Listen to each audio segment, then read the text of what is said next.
saw distance in your eyes.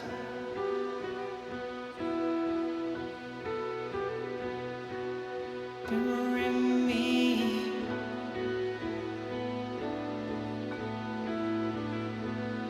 to sleep tonight.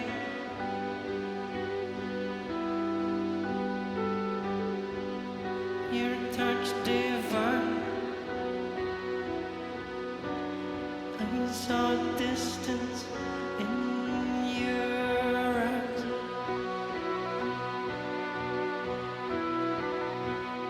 He came to claim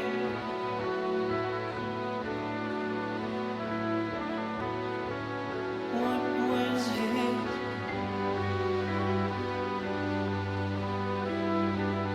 And for years I lived a solitary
Hello, 1 second.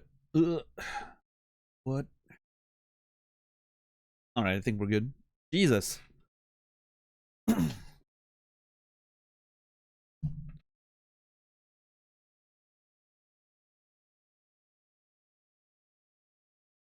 Stuff's all over the place today. Shazar, Blue, Macaron, Zia, JR, Steven, Chipmunk, X, Minish, Angelico, Colette, Choco, Koilu, 10 bucks, Happy Note. UC Top, Sadino. What's the song? That was Amenra, A Solitary Rain. It was specifically a live version from Puckle Pop Festival last year that they did with a full orchestra called the Atomic Orchestra. It's a whole thing. You can find it on YouTube, I'm sure, but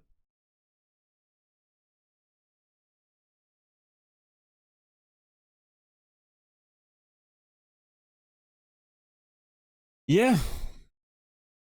I don't know. I feel all over the place today. I almost called the stream off today. I almost didn't want to stream because I don't know. Something in my brain's not. I don't know what it is. Something feels off. It's one of those days. I'm not sure. But yep, right now I'm here. Oh.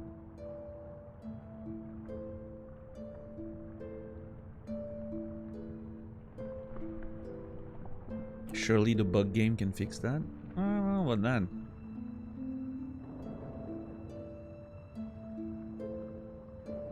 The game takes a lot of my mental energy with all the, you know, maps and tracking and all those things.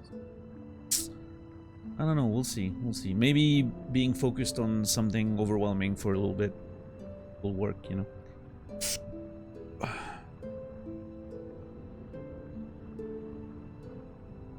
What's up, Fred? I was watching the VOD from yesterday and this Weaveness Atla music you were talking about sounded familiar. I think it's because of the Blueprints Archives music. Alternating notes are different, but the vibe's somewhat similar. Turns out these two tracks can be mashed up together without any pitch modification. Well, now I'm kind of curious. I don't think that's, you know, I don't think that's where my brain went. But for me, it was just that the you know, the two notes and the interval was one that we hear in the game several times. Two of which, at least, we found by just exploring for that. But I mean, you know, I'm not saying it doesn't have a similar vibe. I think it kind of does, but that's definitely not, you know, where my brain was personally yesterday. Interesting that they're on the same key, though. That's...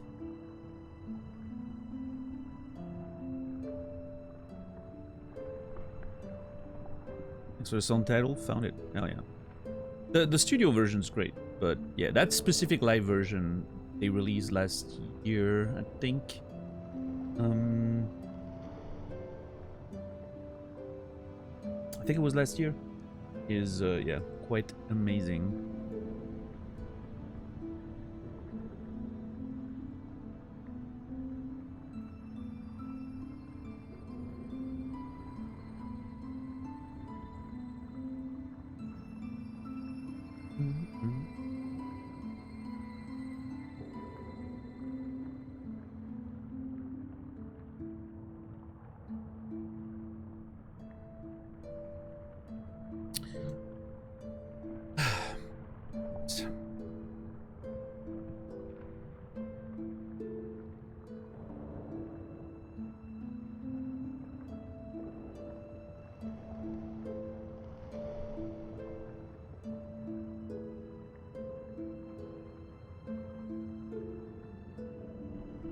What's up, Bengtar?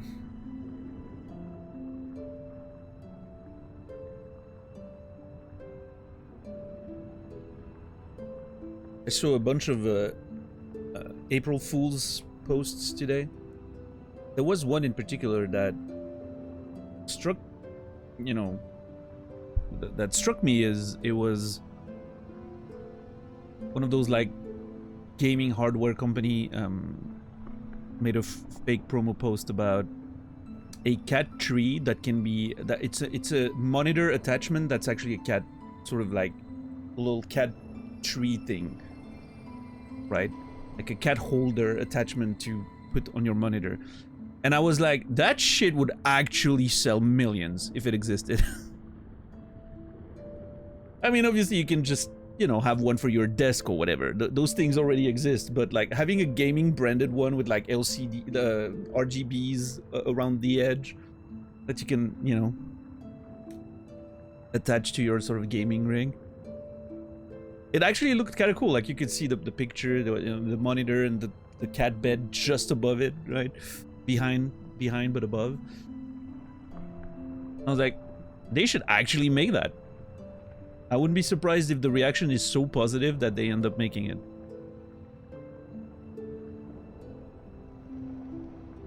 Yeah, I mean, hopefully $10. Because I legit think a lot of people might enjoy the sort of the thing. Even though, again, like the fucking thing already, you can get one for your desk or whatever. Those things already exist, but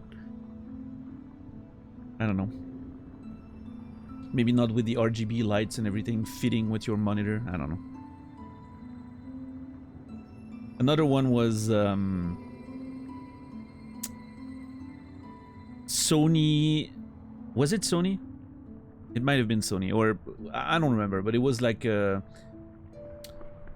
new DualSense with an integrated AI that would respond to requests that you make to help you in the game you're playing.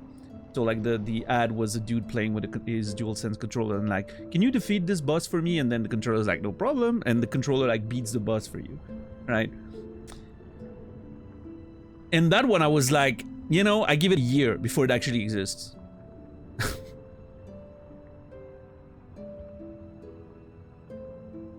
With the trend of like shoving AI in every fucking product, I give it a year before that actually becomes a reality. Maybe they're even testing the reaction by pretending it's an April Fool's thing, right? Is that not a thing in development? I don't know. Probably. There's certainly some experiments being done with that. I mean, they already have those, there was a thing like with monitors that have like AI features that highlight enemies for you in the game, like if you're playing a shooter, or you know, if you get like flashbanged in a video game, it like changes, like instantly changes your monitor's like brightness, so you don't get actually flashbanged and you can see better. And there was like a huge, you know, when they advertised it, there was a huge thing because people were like, that's literally cheating. It's just so.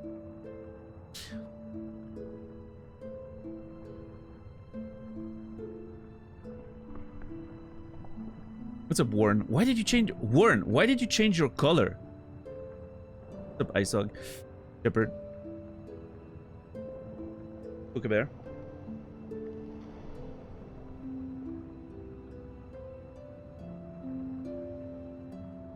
Why get your big brother to beat the boss for you when you can just get the controller to do it?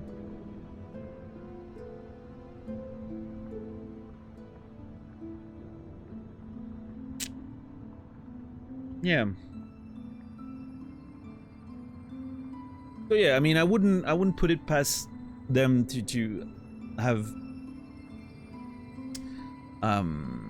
to have made that sort of April Fool's joke just to see how the community would react, right? And the sort of like soft test the boundaries and see if they can get away with actually producing the thing.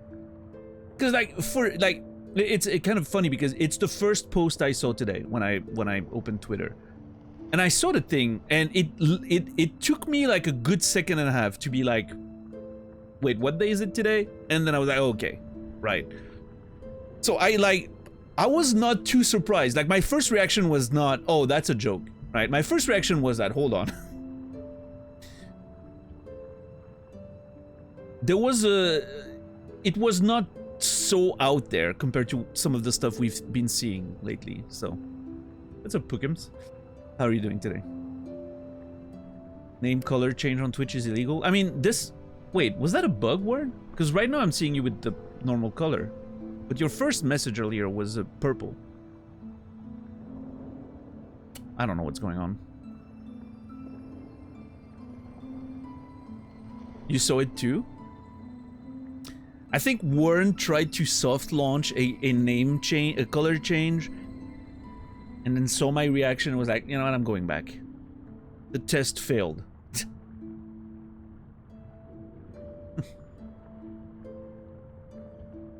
Working as always. Well, as long as you're taking breaks and taking care of yourself, work as much as you. I wish I you know, I wish I was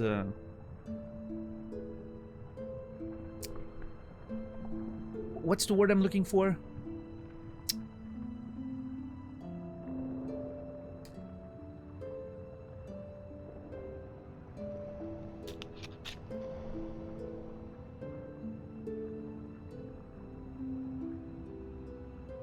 You know, that consistent with work, I guess, is the word I'm looking for. You know, working intensely every day.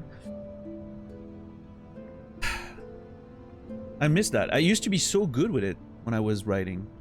I would write like 12 hours a day, and you know, it would just feel good. Now I'm streaming for 4 to 5 hours, and I'm like, oh man, I just want to go take a nap.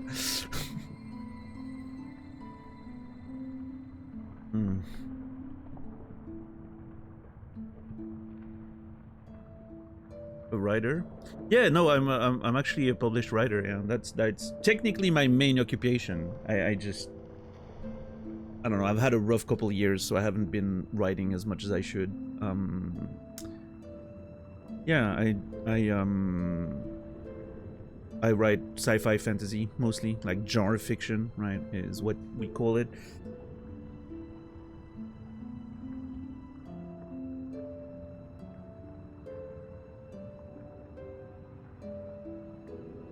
We got 2 novels out there.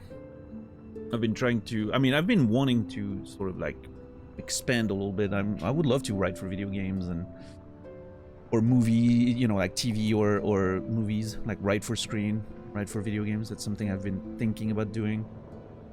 Always happy to take on new projects when it comes to writing. I want to try a bunch of different things. But yeah. Got them posted somewhere. They're in French. They're in my native French. I'm sorry.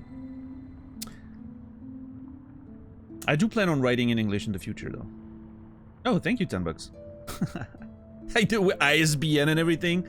Holy fuck. $10 was ready for this moment.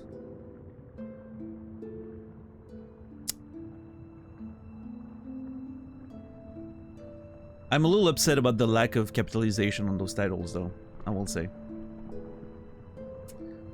What's up, Bad? What's up, Samalot? I'll go back to answer some of the questions up there. I'm just... Came from the website. Yeah. I'm not upset at you, I'm just upset in general.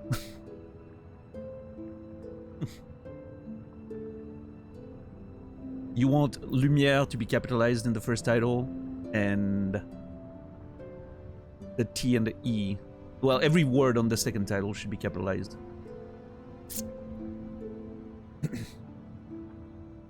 And the last word in the first title should also be capitalized.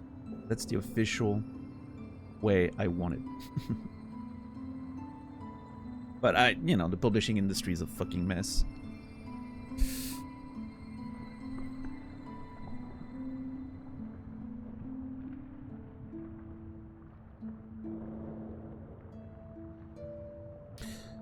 So, Pookums, you asked me what I would rate this game. I don't know. I don't mind giving number ratings. You know, usually I kind of need to see more of the game before I can make like a, you know, like a proper number. But so far, it's just as good as the first game, I think. So, you know, the first game was probably a 9 out of 10 for me. So that's sort of where it stands so far. 8, 9, maybe out of 10. The first game. Yeah.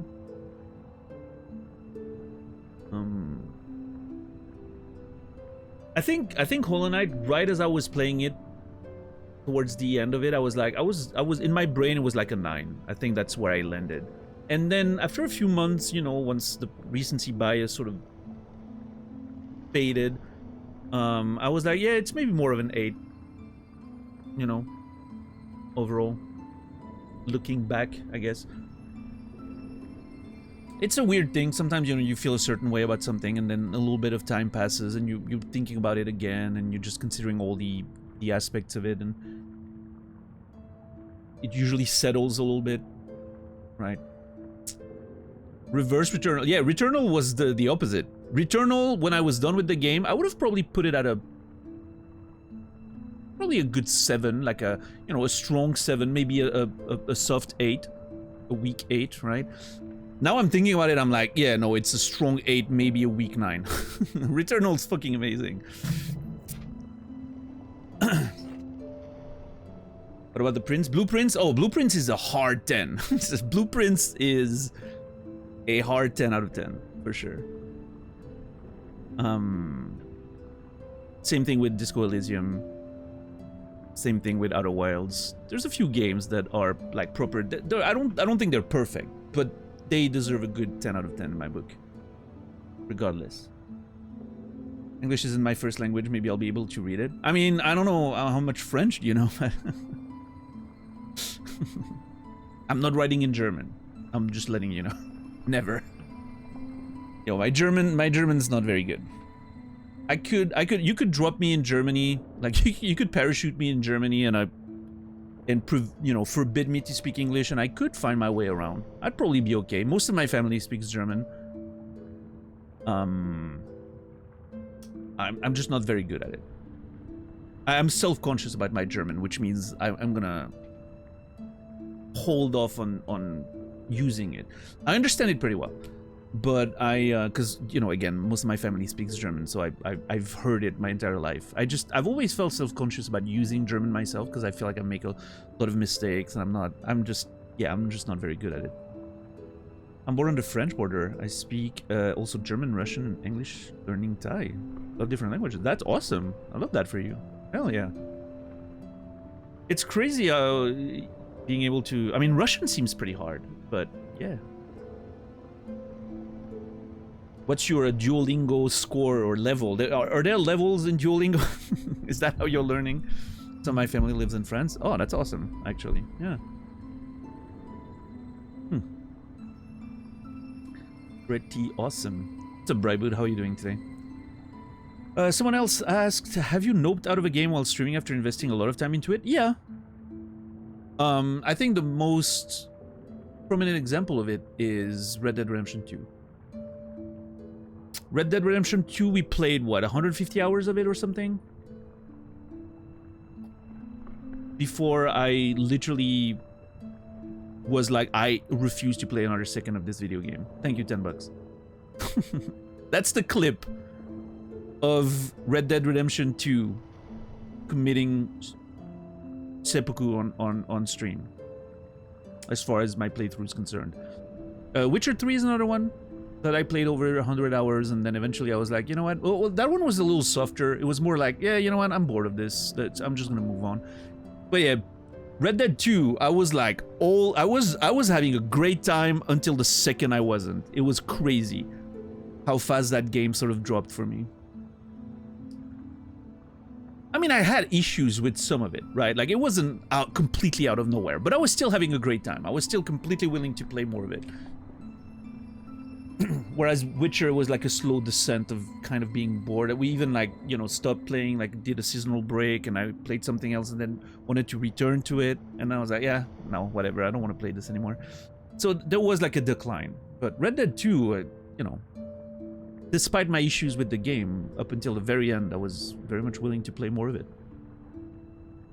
But yeah, no, I mean, I need to actually be better about that. Not forcing myself to play more of a game when I'm not feeling it. There's a few games where I was not feeling it from the start, and I still tried to play like a few more streams of it. Like Kingdom Come Deliverance was one of them. I think the first stream was okay, and then after the second stream where we were done with the prologue and everything, I was like, I don't know if that's good. It's a good game, but I don't think it's gonna work for stream. And I kept playing like a couple streams, I think. I don't remember exactly how much I played of it, but I need to be better at just pulling the plug sometimes. Yeah.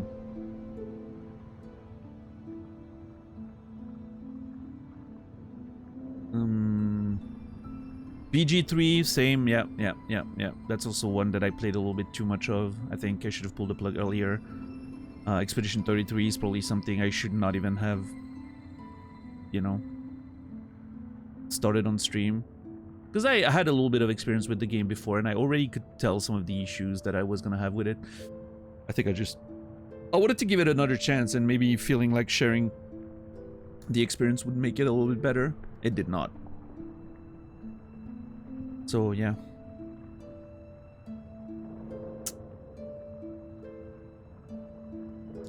It is what it is, you know? Sometimes it just doesn't work out.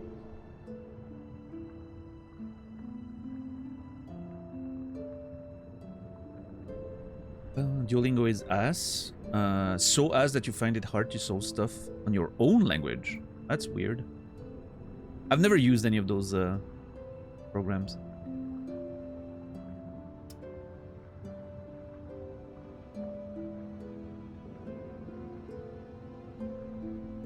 Yeah, I saw. Yeah, typically if I'm not streaming, yeah, I do tend to, you know, if I'm not having fun, I'll just never boot the game again because I'm not feeling the pull. With streaming, it's like, okay, I've started this playthrough. You know, stream's supposed to start. I'm like, okay, well, let's just play the game again. You know, even though I didn't have a lot of fun. Like, I feel like I'm getting. I don't feel forced or anything, but I feel like it's easier to get caught in the, okay, that's the game I play now and I'm gonna stream, and tomorrow we're playing it again, and the next day we're playing it again. Even though you're not having fun, there's more incentive to just keep playing because, you know, not only do you feel a little bit of responsibility for the people who want to watch you play something and are excited to watch you play it, also it's a pain in the ass to, you know, decide what the next game will be. So when you start something like Kingdom Come Deliverance and you're like, I might be playing this for 2 months, and then suddenly after 3 days you're like, I don't want to play it again. It's hard to pivot and know what to start playing, right? It's you have to make quick decisions. So sometimes you're just gonna play one more day of it just to say, you know,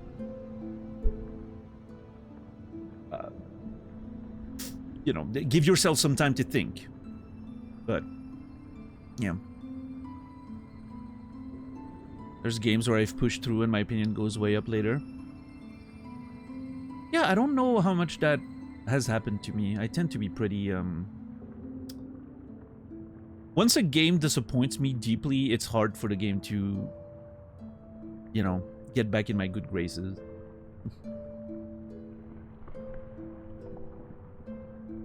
It depends, bad. I mean, it really, I like games that have a very straightforward narrative.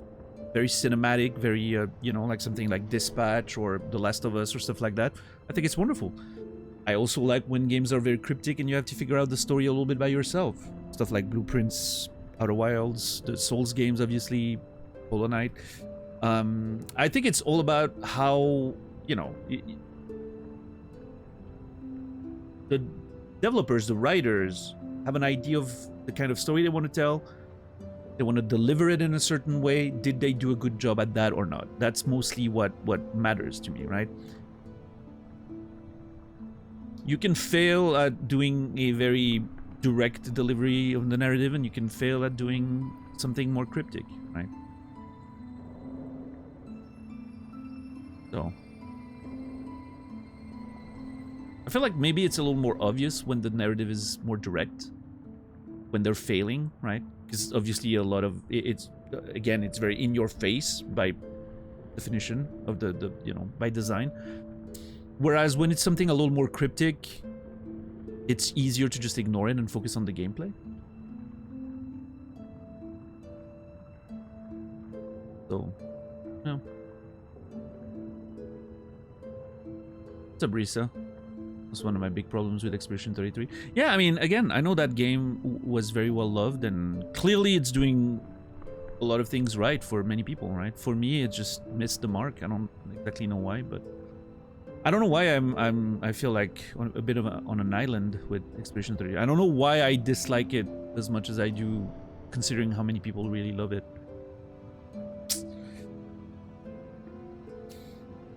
I don't know why the narrative just doesn't work for me, even though it worked for so many people. Because like typically, even when not a fan of something, I can understand why it worked, right? I can be like, yeah, okay, I really get it. I see what's good here. It's just not for me. For Expedition 33, it's a bit different. I'm like, I don't see what's good about it.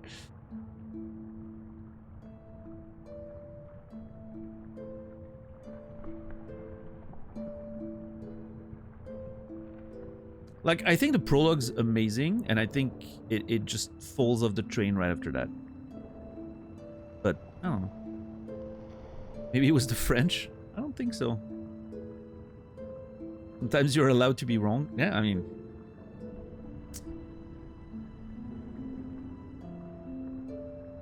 Maybe I'm wrong on this one. I don't know. Maybe I just missed the point. I don't know.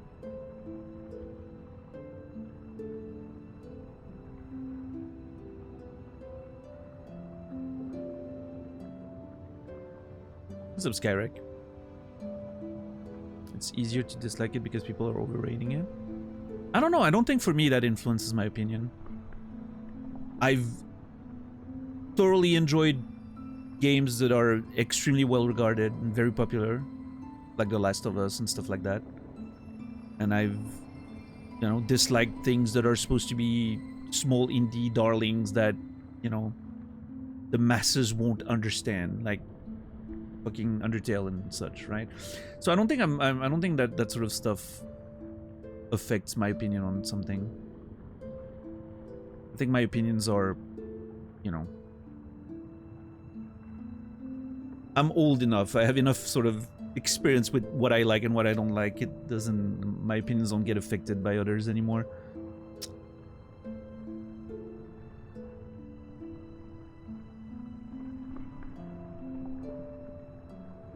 That's a blue seal.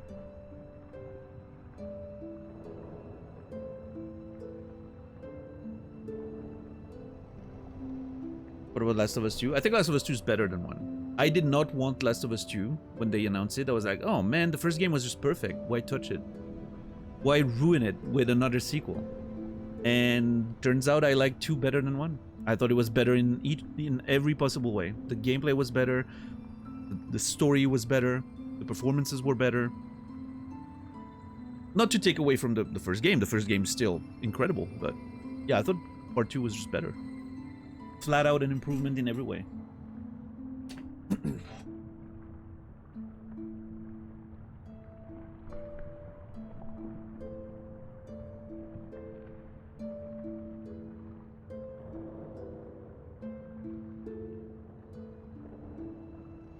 Would be your critique of Expedition 33? I think the tone's very inconsistent. And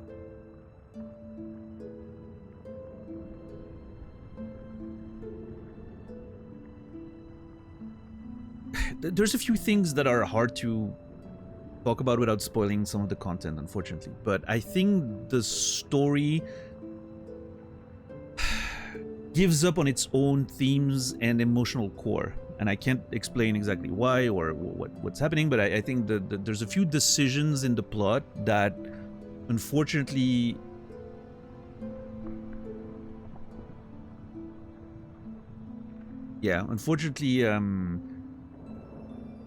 break the thematic development that the game was trying to go for, and the emotional core gets lost in the sauce, to put it in a vague way.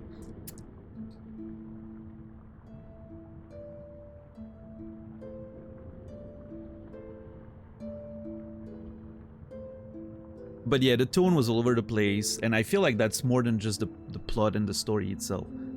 I feel the same about the music. I feel the same about even like the gameplay, the areas, the general, like, overall the game is a mishmash of a lot of things that, in my opinion, don't really work together. Each part is done well, and like the music is a perfect example, like the soundtrack. every fucking track of that soundtrack is a banger. Like, there's not a lot of tracks where I was like, this is not that great. Like, all of the soundtrack's amazing, but it goes all over the place. It just, it feels like it has an identity crisis, and like they had so many different ideas and concepts, and they all sort of like shoved everything in together on every level of the game. I feel like half of the soundtrack should have been left out of the game. Half of the stuff that's in the game should have been cut, and more focus, trying to go for something that the prologue was promising. Because the prologue has a certain tone to it, and it makes some promises about the kind of thematic development you're going to see, and the kind of, like,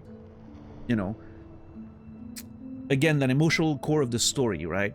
And I feel like if they delivered on that, it would have been a wonderful story and a great game.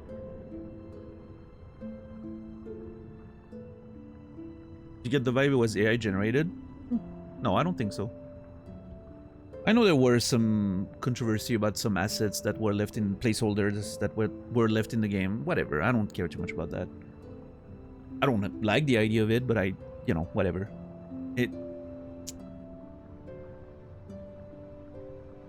To be clear, I don't think it was, I don't think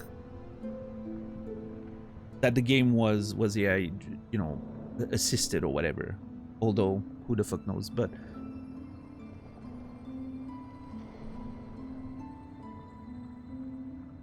And I may have said something to be provocative. I may have said something to the effect of, like, the game feels like it's, it's been written by an AI because it goes all over the place and there's no consistency. I may have said that for, if someone heard me say that in the past, for the sake of provocation, but I don't think that's the case. I just think it's, to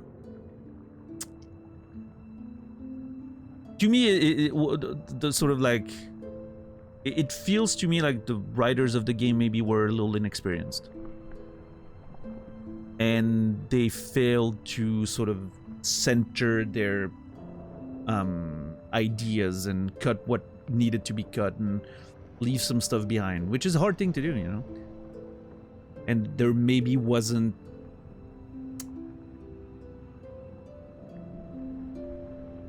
enough editing on the narrative front. Maybe a couple of professional editors would have helped. Which, I don't know, maybe they had some outside help. I'm not aware, of exactly how it happened, but that's what it feels like, right?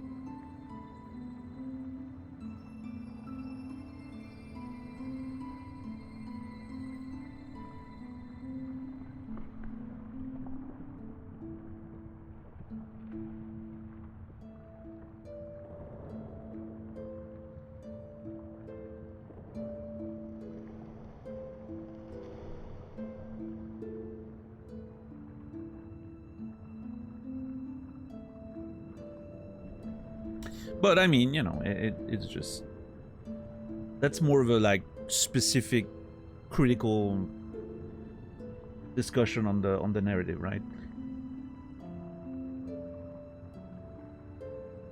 I think you go to that level of scrutiny that a lot of video games will fail on that front, but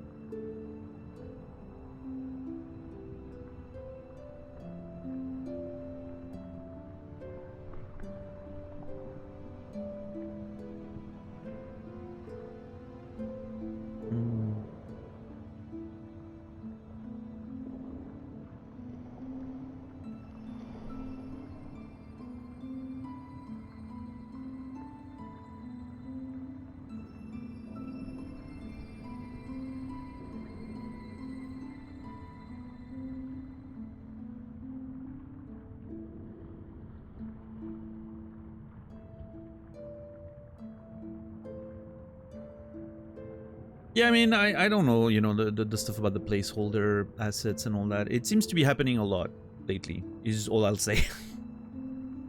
I feel like it's happening with every big video game release nowadays. Wasn't there the same thing with Crimson Desert?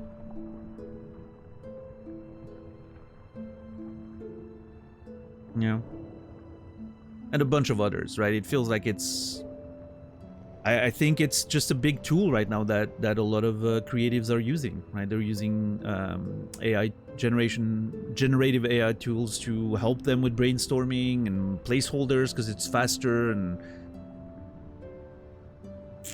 then it you know, I'm sure quality assurance and all that stuff is you know, probably some of the departments there are where companies cut corners these days because the economy is what it is, right? So I'm not surprised that kind of stuff happens, right? It's unfortunate.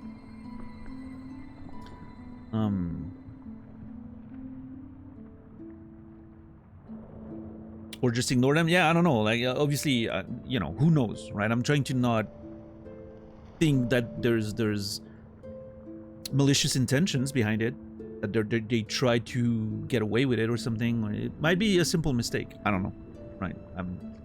I'm not there. I don't know what's going on, right? But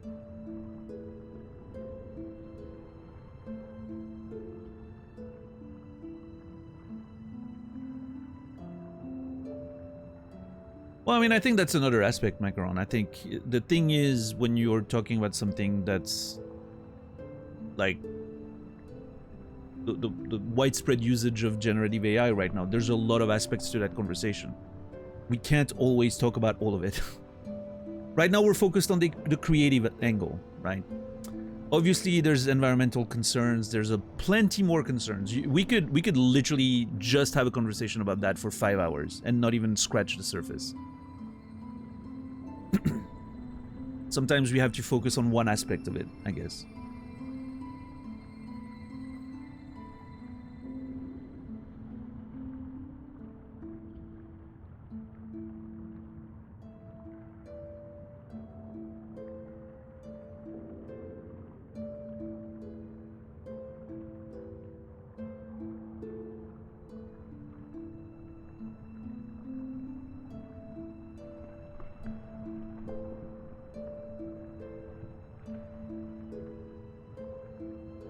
Do it like Microsoft and fire your whole QA department and let the customers do it with early access versions.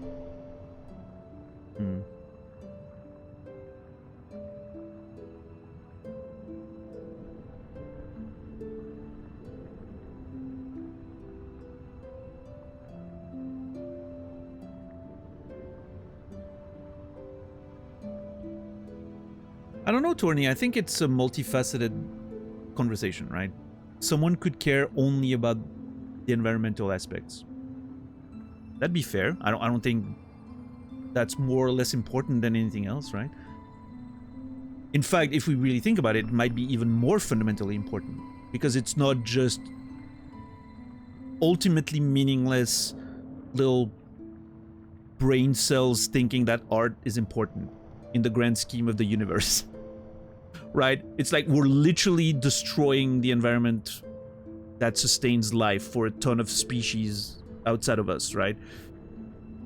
That might be even more important than, oh my god, we're destroying art. We're putting artists to pastures. We're, you know, starving families and all that.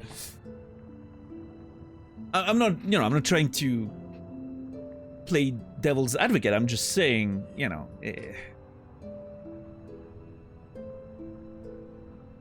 I could understand someone being like, no, the environmental aspect is the most and only important thing about that. I could understand that.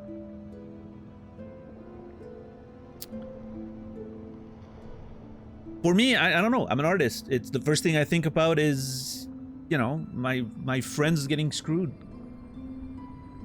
because they can't draw book covers anymore for a living because so many publishers just AI generate their book covers now. That's something I think about, right? It's just, I have my little blinders on. I think about that before I think about the environment because for, I don't know, maybe I just don't have much hope about the environment anymore. I feel like we're probably gonna just blow ourselves up at some point or another anyway. I don't know. I'm not sure. You know, I'm not saying I don't care about it. I think it's extremely important, again, but It's just not on the forefront of my mind all the time. That's my human weakness. I think about things that are close to me first, I guess.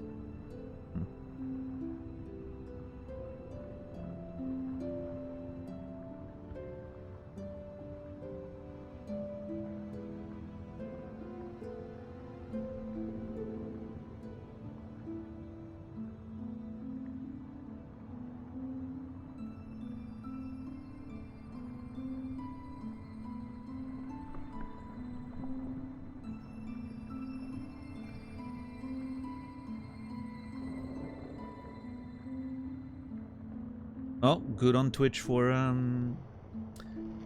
telling you to think about it.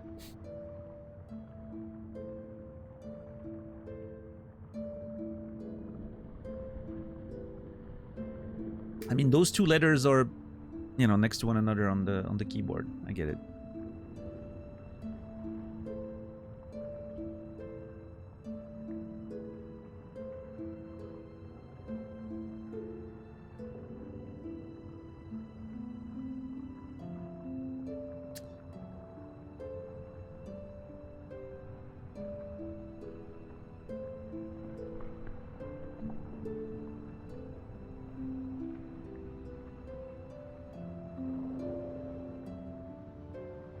I see people outsourcing their critical thinking to it, especially in jobs where that's a really bad idea.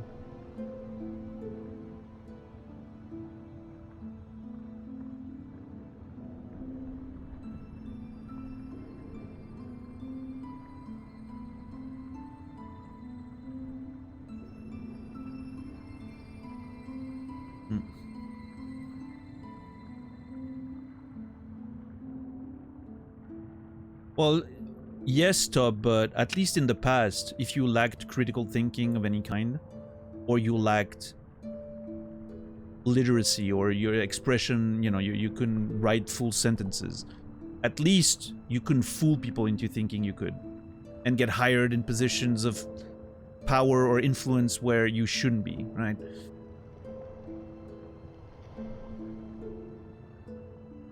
And instead of using those tools to fool people and get paid for jobs you're not actually able to do, I think we should maybe use those tools to prevent illiteracy and lack of critical thinking. But, you know, that would redeem them at least a little bit.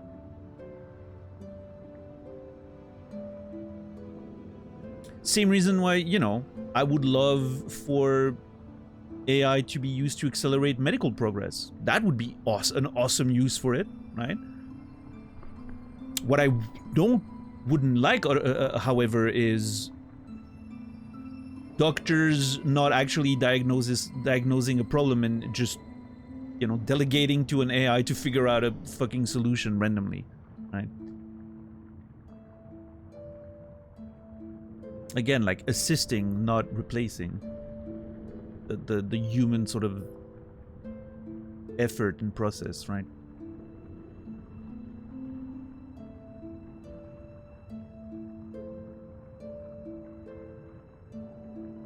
Yeah, I saw that, Enktar. I understand the sort of like vindication and amusement that can come from like seeing the scramble. For me, I'm just, you know, at the end of the day, I'm just happy that consumers are maybe gonna have affordable hardware again. Maybe.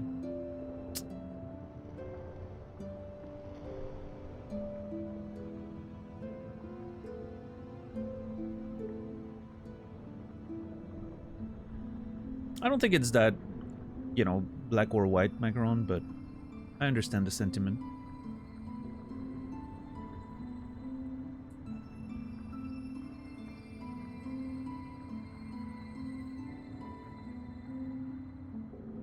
But at the end of that's why, you know, like the situations like the Expedition 33 stuff, I'm like, whatever.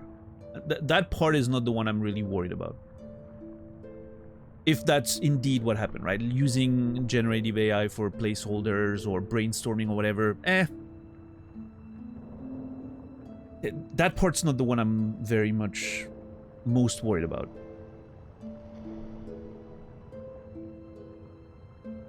actual artists using those tools to assist them in their work is less of a concern for me, as corporate entities or companies using those tools to replace actual humans, right?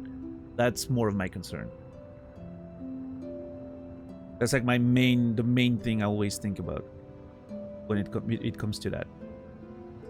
And then, you know, you can go into the more sort of like less meaningful stuff, like the questions of, is AI art? Which, you know, you all know my answer to that. Of course not, but that's more like philosophical ramblings, right? It doesn't really matter at the end of the day. If little Timmy wants to generate a fucking picture on his fucking computer and call it art, yeah, whatever. It doesn't change my life. I think there's potential consequences to that, with, you know, like the artistic illiteracy that's growing and growing, and it contributes to the fucking replacement of proper human art. But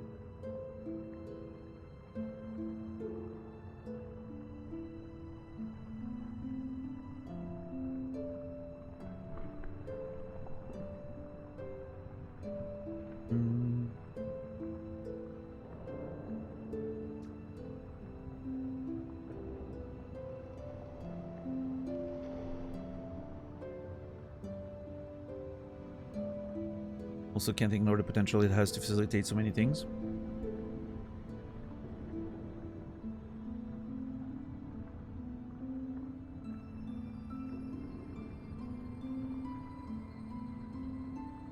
Yeah, I was supposed to do taxes for us, not poetry.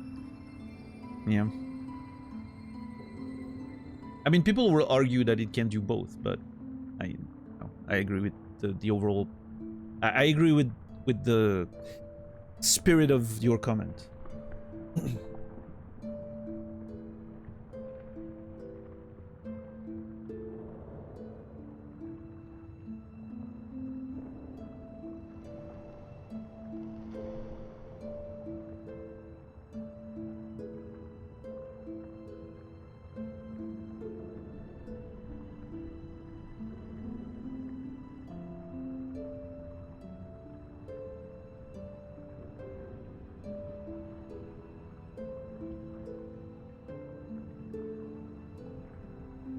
Main issue with stuff like transcription software is privacy.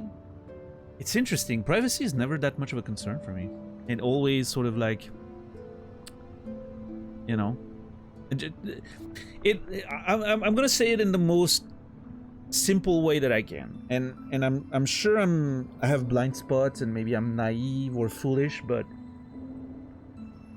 I'm never concerned about privacy on the internet because I don't think I possess any information worth having.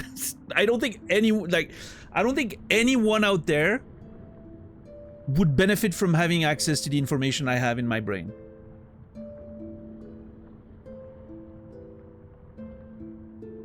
So like, I'm like,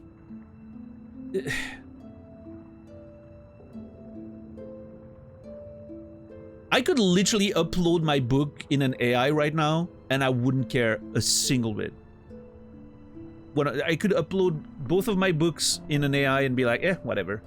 What does it matter? Who cares? Like, what direct consequences am I gonna face for that?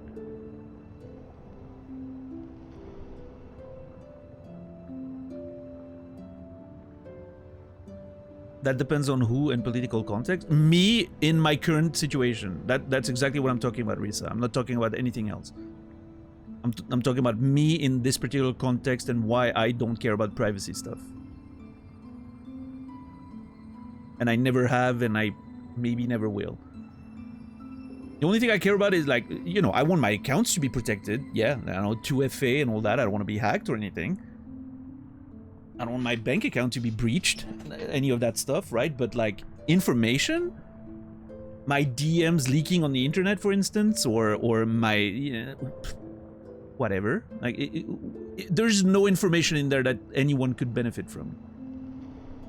To me, it's the same, like the way I'm looking at it. And again, like, this is a very like simple way of looking at it. And I'm sure I have many blind spots there. And I would be happy to be educated. It's the same thing as putting a sticker on your fucking webcam, on your laptop. I never got it. I never understood doing that. I'm like, if someone literally wants to waste time and energy to look, you know, to hack my computer and look at me through my webcam, like, what are they doing? What are they gonna see? Me jacking off? Like, what benefit do you get from that?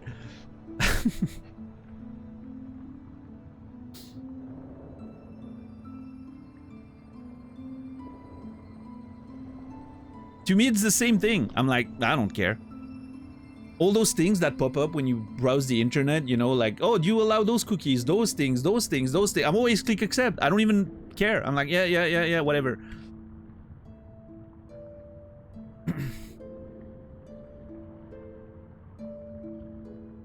No, I mean, I get that, Torny. If I was a celebrity, or if I was, you know, if I had sensitive information, or if I was a government elected official or something, I totally get that. I just don't understand how it affects me as an, you know, me and my little sort of space. I don't understand how it affects me. What's up, Kodono? Good that you don't live in an authoritarian state. I guess so, yeah, I don't know.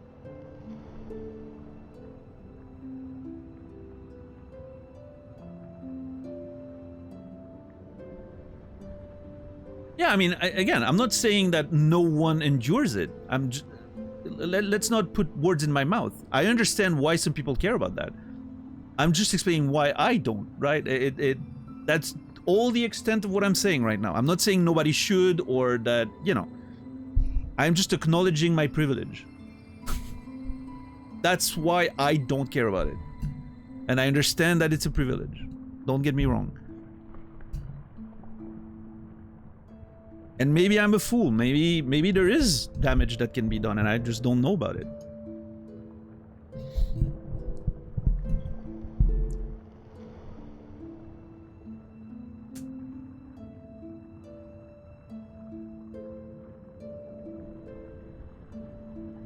Medical information in the hands of government with bad intentions could be bad too, or in the hands of big corporations.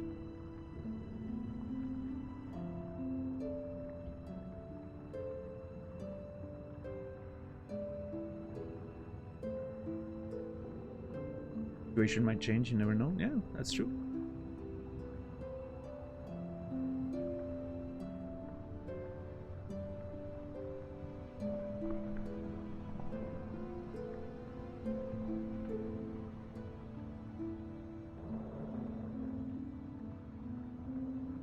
When they registered, they surely didn't think of that possibility. Mm-hmm.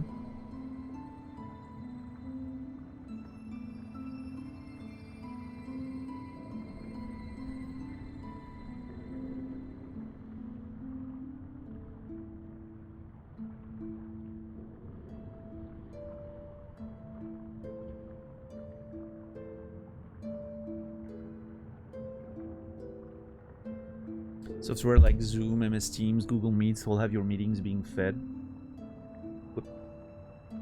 They're models, you can't do anything about it. The only thing they offer you about privacy is your data doesn't leave their end.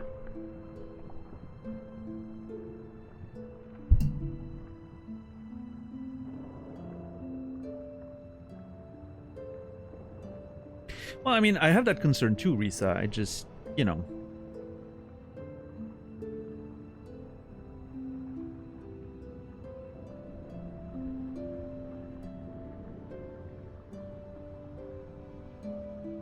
And again, I understand why some people would want to be careful. I've never seen any reason for me to, which I guess means I'm lucky. And I get that.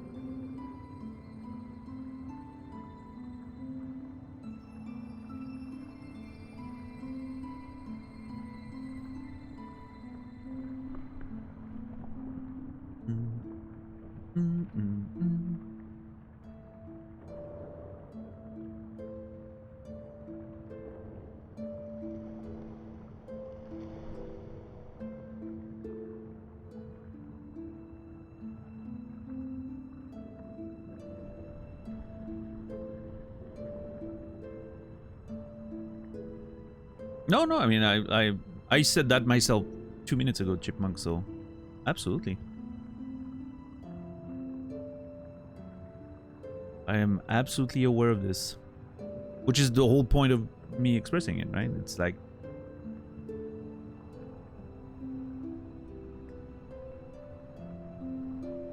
it's that awareness that I just don't get it, right? I've never faced any issues related to it, I guess.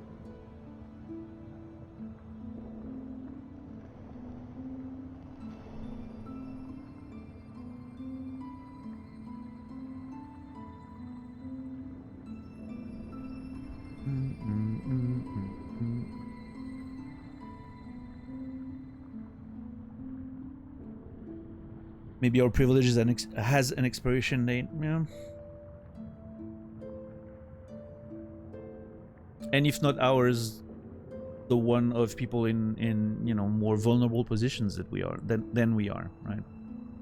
Many of which obviously are already facing the full brunt of it, but some are maybe just out of it, right? Some of you may be in those situations, but I don't know. It's easy to just be in a country that feels relatively safe, sort of living a little bit outside of, you know, the greater sort of society, and just be in your little woods and just forget about much of the world. Even though it's, you know, it's something that you've heard me talk about it many times. It's obviously something that I'm constantly sort of thinking about, and obviously I like staying informed when it comes to politics and all that stuff. That's something I'm very interested in and pretty intense about sometimes even. But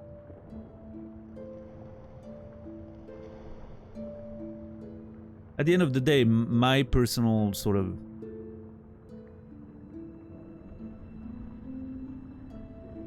safety has never felt compromised.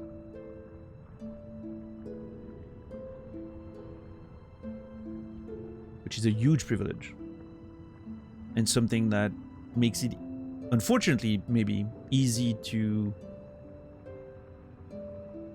know, sort of forget about the rest of the suffering that's happening sometimes. I don't know, I have phases. I'm sure you've heard me talk about that in the past. Sometimes I don't want to hear or read anything about politics. I'm closing myself off. I'm not reading stuff. I'm not watching political stuff anymore. I'm just like, you know, I'm closing myself off because I can't take it anymore. I can't keep seeing the suffering and feeling incapable of doing anything about it.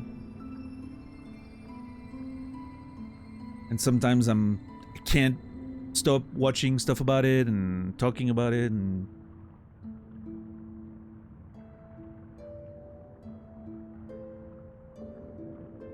I don't know.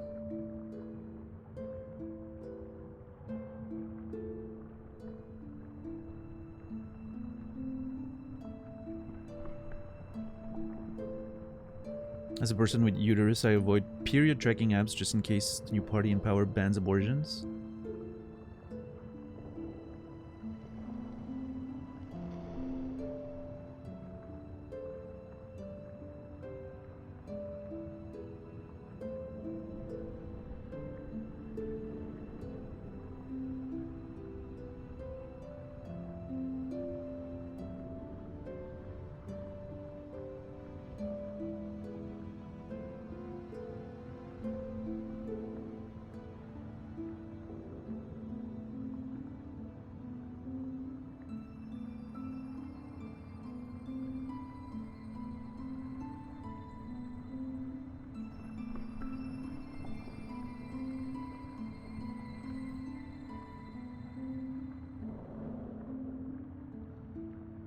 Yeah.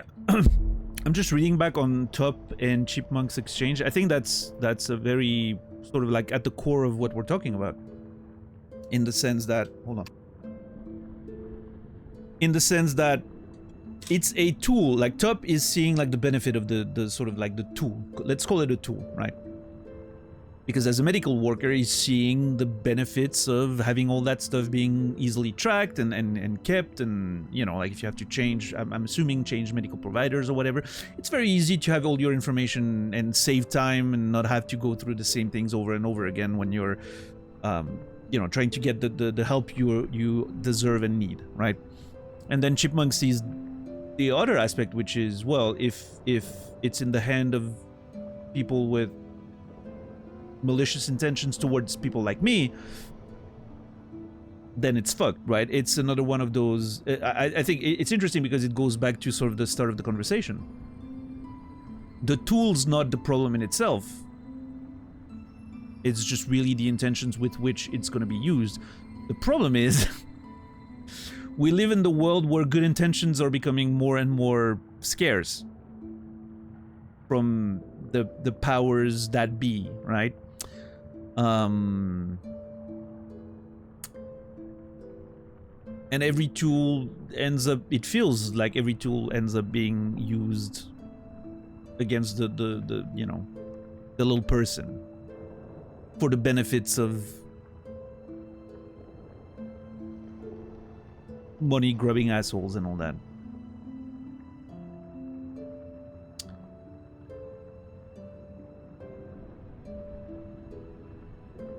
Laws are ultimately weighed against their power to oppress, yeah.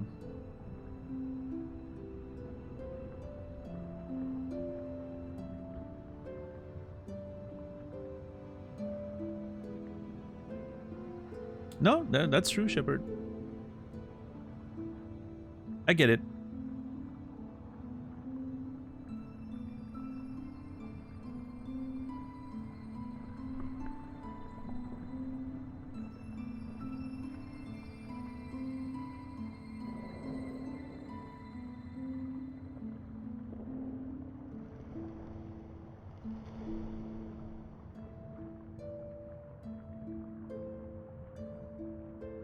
Yeah, no, I think you're right, Chipmunk.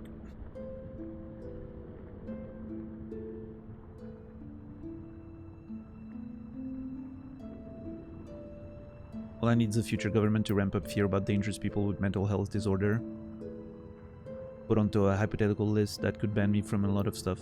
Hmm?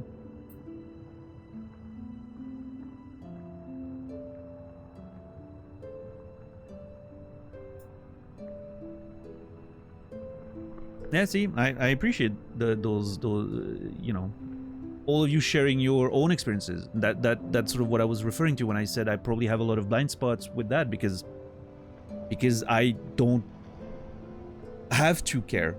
I'm very sort of lucky and fortunate and privileged in the sense that I don't have to care about those things for the most part.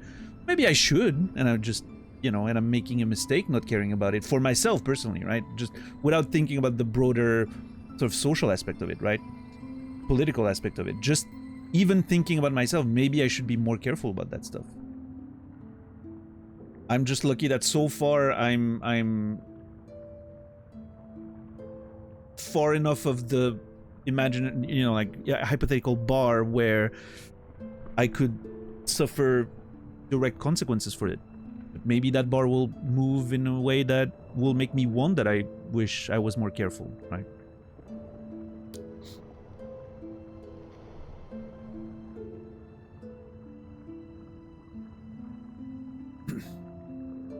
So that's why I appreciate you guys sharing your own perspectives and experiences. It's some of it is stuff that I never thought about.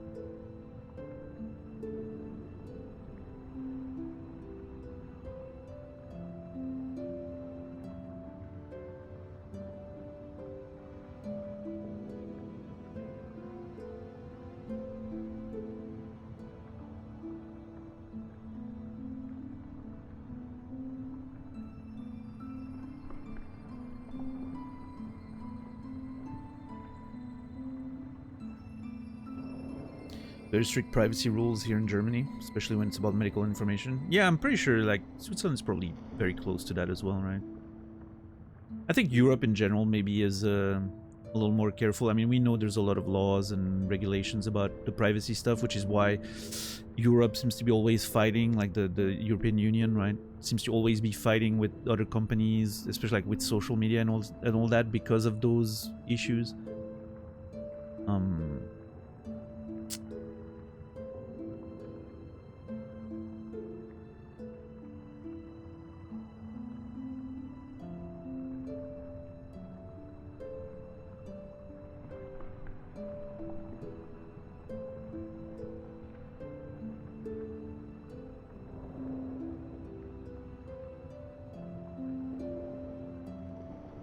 Anyway, interesting.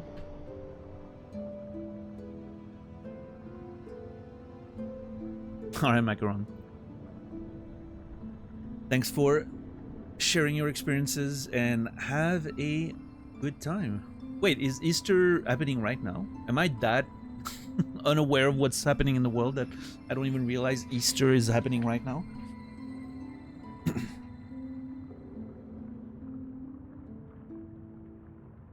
This week. Okay.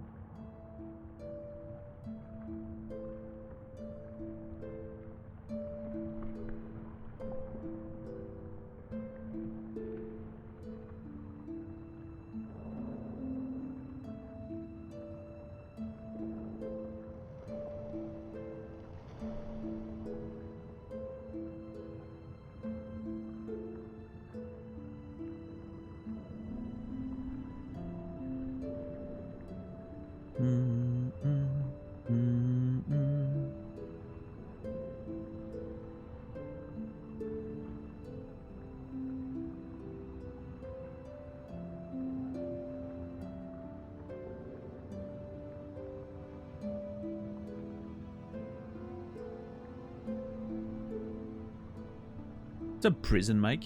How are you doing today?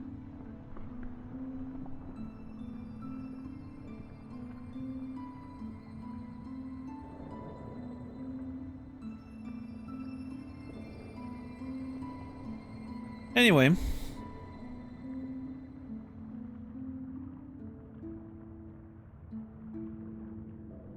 I guess ultimately everyone, you know, make sure you stay safe out there.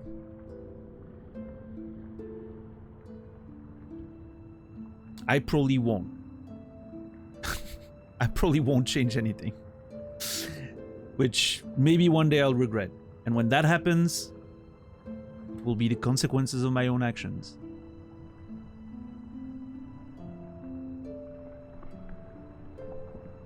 And you will have done all you could to try and educate me.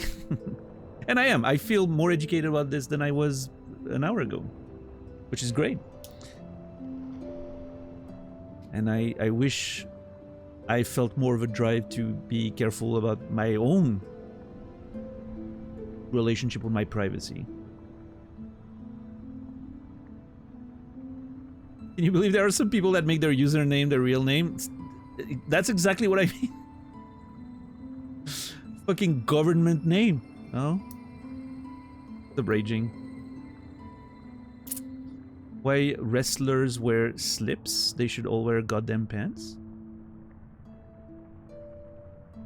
Are you French, Soitsu? Because I think you mean trunks, not slips.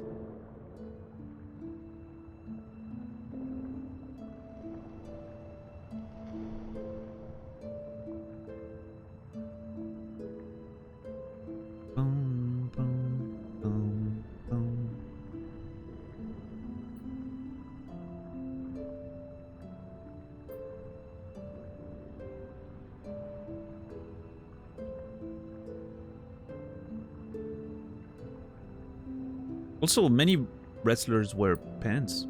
I mean, it depends which kind of wrestling you're talking about. If we're talking about like pro wrestling, like WWE type stuff, many of them wear all kinds of things. Now, as far as Olympic wrestling goes, they wear, you know, those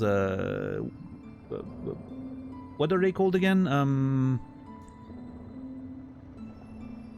Ah, man, what's the name of that fucking piece of... I have it on the tip of my... The singlet, thank you. That's what I was thinking about. A singlet.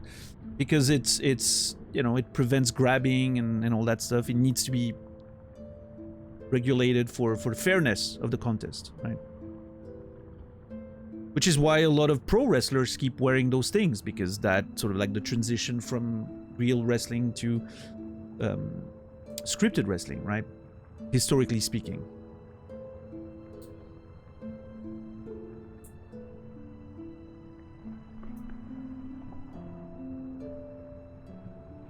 I think Engthar's point, and I think they're right, is that that pilot should not have been self-medicating, which led to, you know, the issues, right?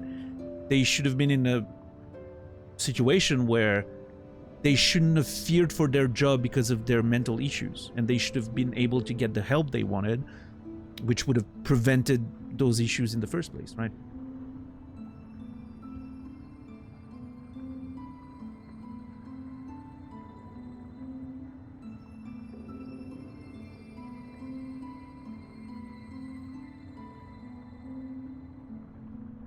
It's kind of like, if you want a simple sort of analogy, it's kind of like a person living in America shouldn't have to worry about breaking their leg because they won't be able to pay the medical costs. They should be in a world where if they break their leg, they should get the help they need and not having to pay anything, right?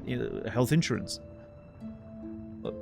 Global, you know, like universal, subsidized, you know, like shared health insurance.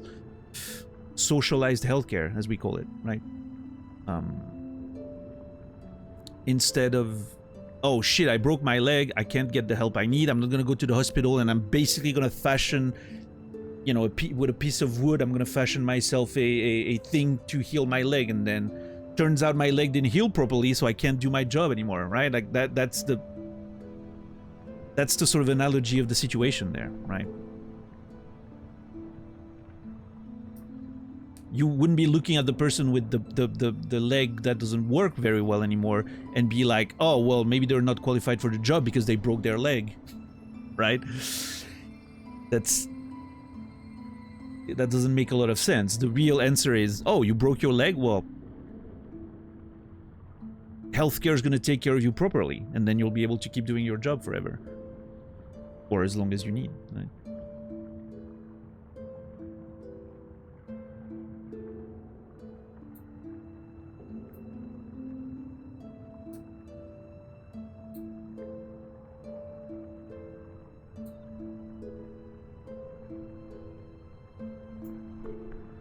Will make people afraid of not having a job, yeah.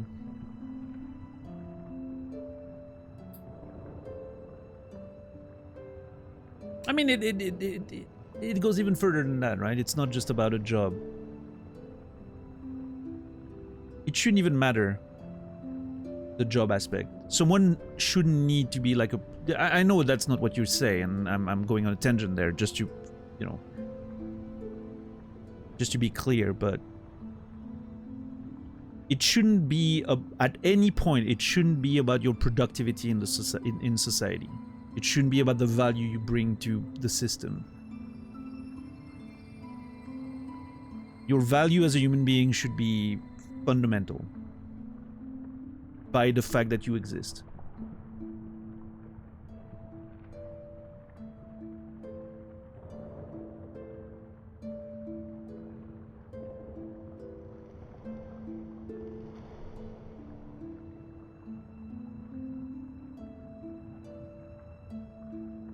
If that would be the case, I would be afraid. Yeah. No. Again, I wasn't saying that like against your point or anything.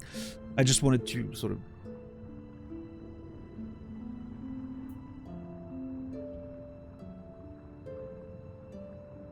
It shouldn't have even to, you know, to be associated with the fact that, oh, I might lose my job at all. It should be about, well, I have this thing happening. Society should be taking care of me, right? Should be able to help me.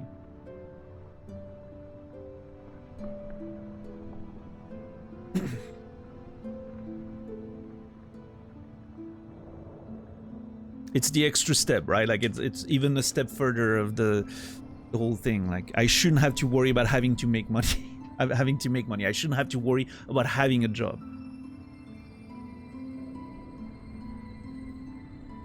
But, you know, I understand. In theory, that's beautiful. In practice, I'm sure it, you know.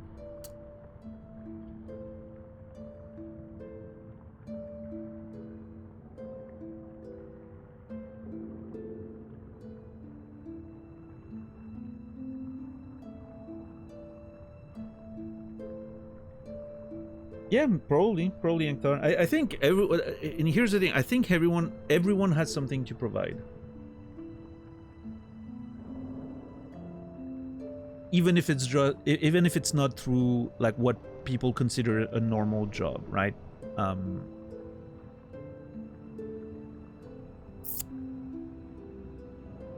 I don't know exactly how that manifests in real world situations and not just philosophical musings, but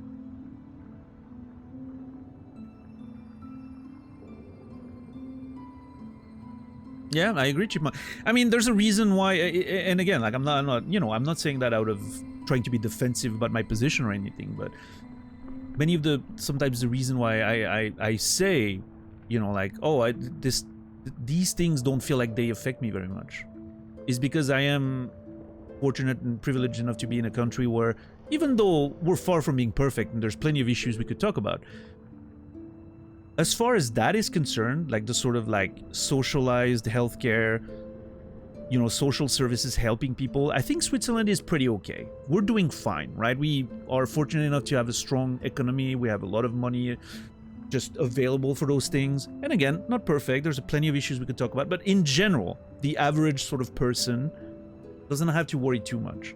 I know if I was to break my leg tomorrow, I wouldn't have to pay a cent out of pocket, right? Not a single cent.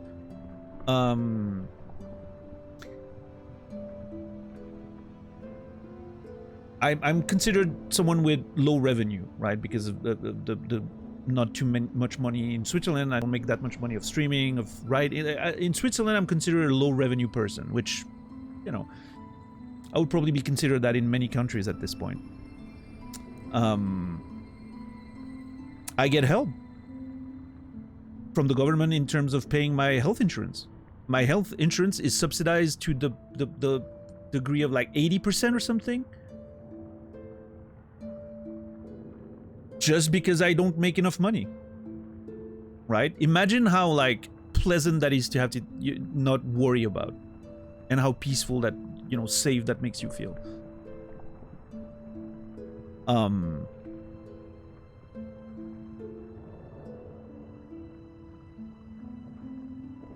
Like if I were to lose everything, I'm feeling somewhat confident that I wouldn't end up in the streets with, with nothing. I'm feeling somewhat confident that I would get the help that I need to stay on my feet and sort of have a place to live and food to eat and stuff like that, right? Maybe I'm wrong. I don't know. I've never been in that situation, but from what I've seen around me and situations and friends that have struggled, and this is not something that is the case everywhere. I feel like that's, it's a pretty privileged situation of being born in Switzerland, like the lottery of where were you born, right?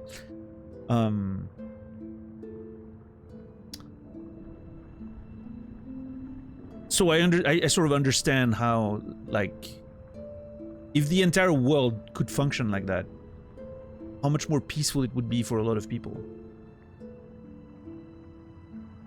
And it's a shame that it can't. Like, it really is a shame.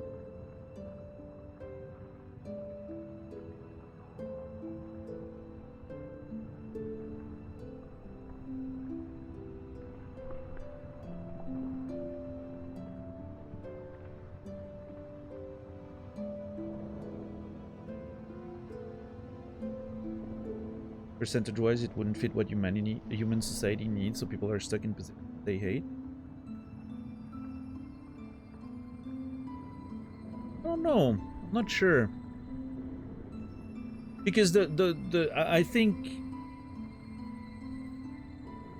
society would change as a whole, right? Human society needs would be different.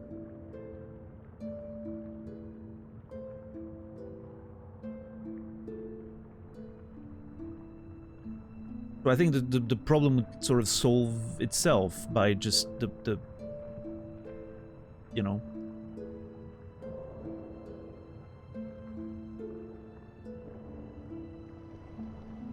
like the you know, the level of consumerism we have in our current society is something that's engineered. Like, it's not something that's just happening out of nowhere. Those needs were created, and so the you know, the necessary workforce and all that were also like as a result of it.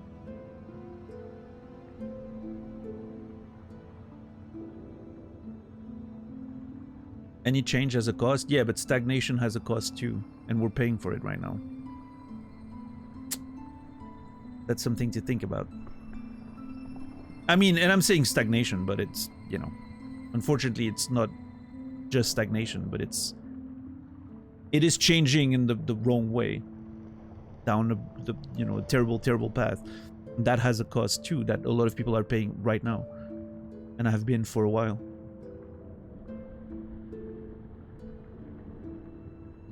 Not enough people want to be farmers and do backbreaking labor to feed humanity. I don't know about that.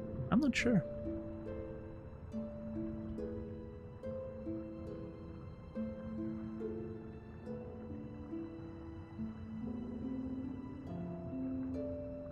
It worked way before money was a thing.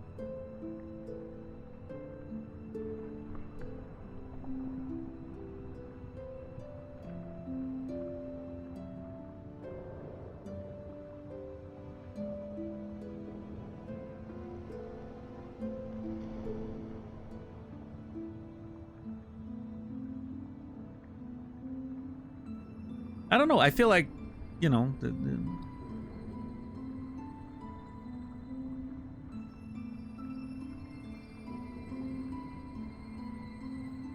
going back to sort of like what started this whole conversation, yeah, maybe instead of using automation for stupid fucking things, we should use it for precisely that stuff that nobody wants to do.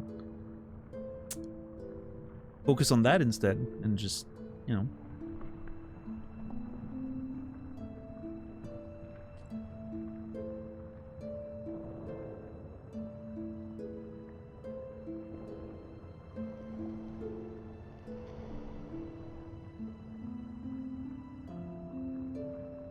I want my fully automated gay space communism.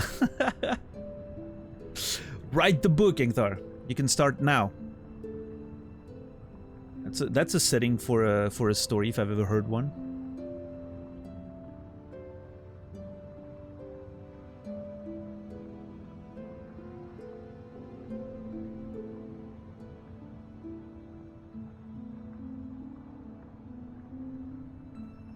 Yeah, I don't know. I mean, obviously, we're completely in the realm of fiction, right? And just hopeful thinking and utopia and all that. But, you know, maybe if people, like, I'm looking at my grandma, and, you know, I realize n equals 1, right? That's just an anecdotal story. That's what it is, an anecdote, nothing else, right? Just forward, this is just an anecdote. I'm not saying it could work on a global scale. My grandmother didn't work. After a while, she very, you know, quickly stopped working. She was at home, you know, taking care of the home and taking care of her children, and then later taking care of me when my mom wasn't able to do so, and I was living with my grandmother. So my grandmother didn't have a day job for a very long period of time. She was, you know, she was receiving money from, like, the government, like the social benefits or whatever you want to call them. And her husband at one point was just making enough money to support the three of us. And it was a second husband. It was not my biological grandfather. It was a second husband. And she was spending a lot of her day taking care of the garden. That was something she loved to do because she had the time to do it, and, you know, she would teach me stuff about how to take care of the garden and all of that. So we, you know, she had her own sort of little space that created food for us and everything. Obviously, she still had to buy stuff, like, and benefit, you know. agriculture was still necessary to sustain our family as a whole, but I can easily imagine, you know, if people didn't have to go work 8 hours a day, everyone could have their own little self-sustainable property they're taking care of, and their vegetables and their food and garden and maybe a couple of animals, who knows. Like, that would exist enough that I could imagine, like, the need for agriculture to the level it is now would probably get lower a little bit. Like mass-produced food and transportation and all that chain of supply, right? I could imagine it being less of a necessity if people had more time to just be a little more self-sustaining. Which I think naturally humans would do. Maybe that's foolish of me to think so, but I think that's something that humans are naturally wired for. And maybe, you know, sense of like smaller communities, sort of, you know, the village kind of like way of life.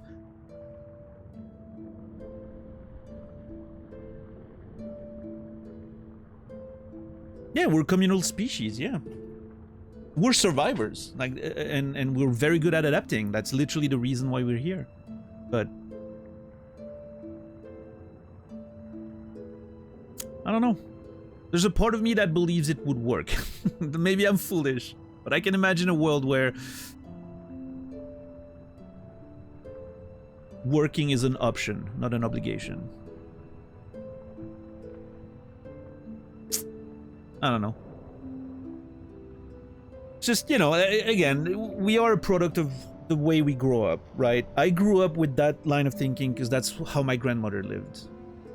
She was not someone who was obsessed with making a whole bunch of money and working and all that. She didn't have like a career sort of mindset. Just wanted to take care of her own. She did an amazing job at it. She had a little garden, little animals. We had chicken, we had rabbits. And she would just, you know,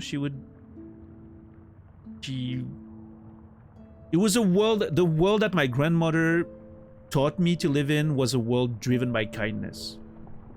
Which I know is not something you would, I know I don't follow her teachings all the time. every time I'm being an asshole to some people online, when, you know, we have our moments on this channel, you've seen them. Every time I think back to my grandmother after the stream, and I'm like, if she's watching, she's disappointed right now. She's probably like shaking her head like, that's not the way I fucking raised you, you little... You know, but that's still the world I'm dreaming of.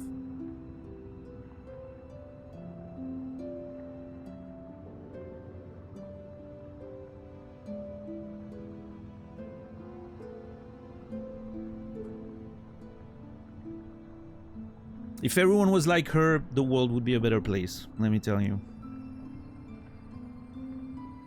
Oh well. Hey Grim, how are you today? It's good to see you.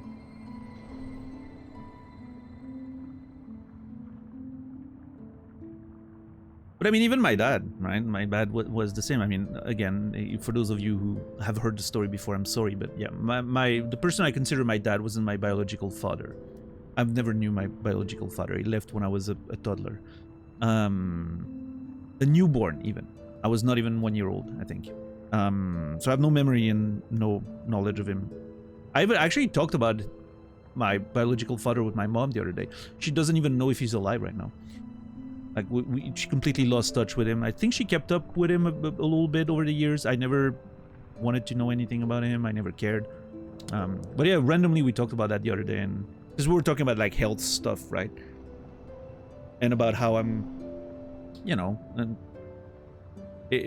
I'm getting to the age where you have to worry about your familial, you know, your family history of diseases and all that. And I was like, well, I mean, I don't know what my father, you know, if my father had some fucking diseases that I should be worried about. And I asked her, like, do you know if he's even alive? And she's like, nope, no idea. But anyway, not the point. So the person I consider my dad, who was my mother's boyfriend for many, many decades, passed away in 2019, right? Unfortunately. Same sort of teachings that I got from him.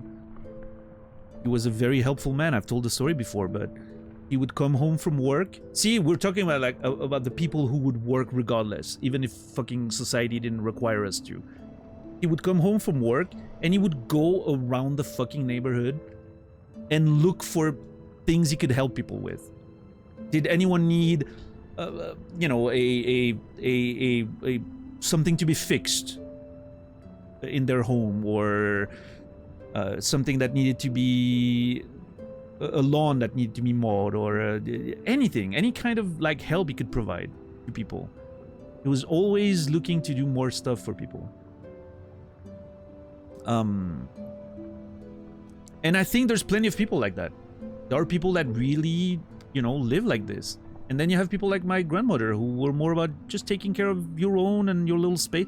And those people work together, right? One of them's all outside doing all the sort of work, and someone's just taking care of what needs to be taken care of at home or whatever. And then you have maybe some people who are more about emotions and empathy and conversations, and those people are important too. It's less, you know, measurable, the impact they have, but those people make it easier for the other ones to do the things that they need to do. You know, the mental relief of having people that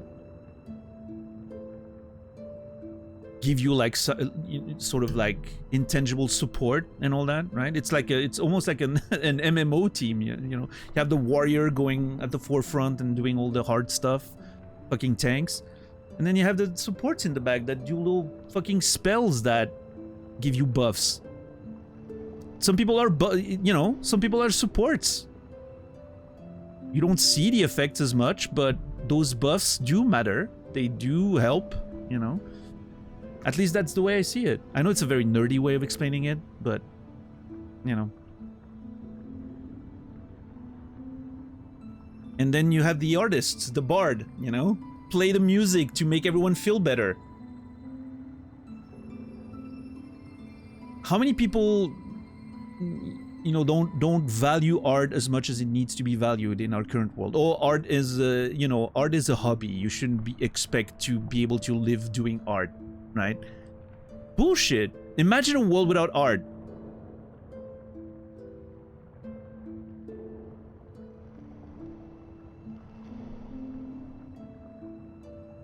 I don't know. I don't know.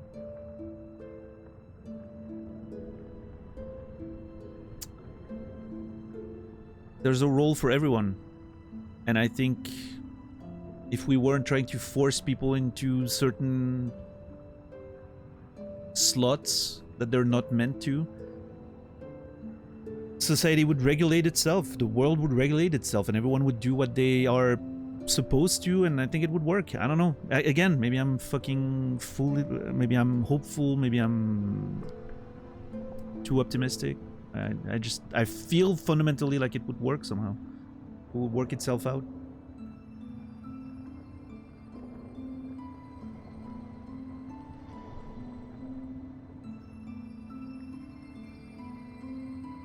Anyway, thank you, Anonymous, for gifting a sub to Automate Gay Space Communism. I cannot believe that's a username. Did you have to create that username? Be honest. Nope. October 5th, 2022. Automate Gay Space Communism. Is that a trope that I'm not aware of? Is that from like a reference to something that I'm not, you know, familiar with? What's up, Fufux? What's up, Mercer? But yeah, thank you, Anonymous, for the gifted sub. Means a lot. It's a common sentiment. It's a meme from 2020. Okay.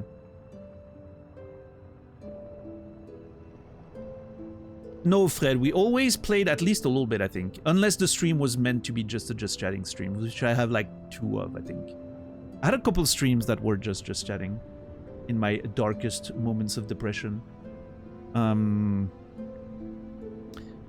But today we'll see some gameplay, I'm pretty sure. We're gonna get to it soon. I don't know, we kind of... This is one of those days where you guys are the show, and I'm just kind of like sitting and learning, right? Just sitting there and learning about other people's experiences, and I love it. Those are the streams where I feel like I've sort of grown as a person.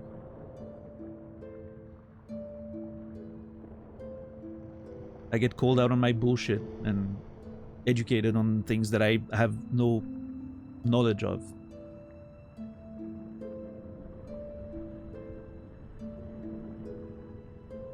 How are you today, DJ?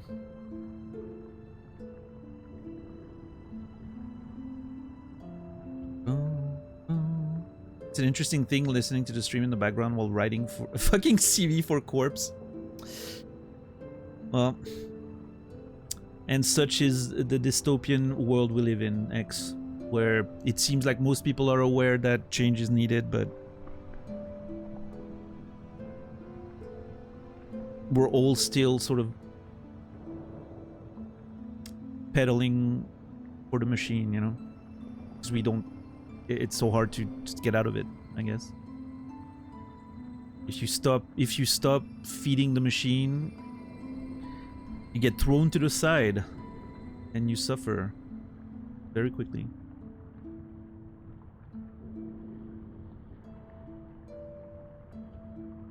But that's why, I don't know, that's why I love sort of the little, you know, the people who try to find another way, I guess. Which, you know, it's not always possible, unfortunately. Sometimes it is a privilege in itself to be able to try to sort of get a little bit out of the system, right? But, yeah. So to all my independent workers out there, I don't know if there's many of you watching me, but the people who are going by the beat of their own drummer and trying to not sort of just feed the system and then fucking die, you got my love and respect.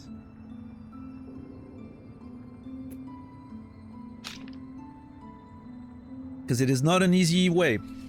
It is not an easy way.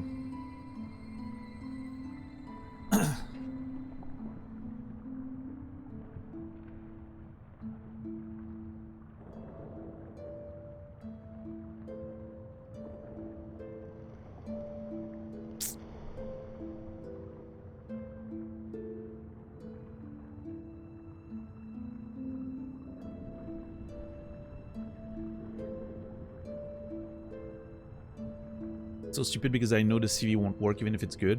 Nowadays you need your networking set. You never know. You never know, X.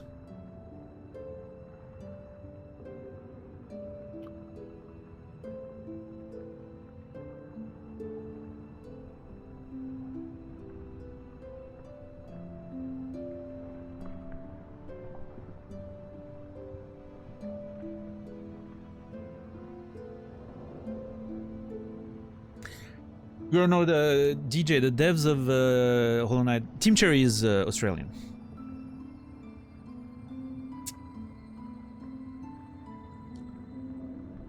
This is a game from Down Under.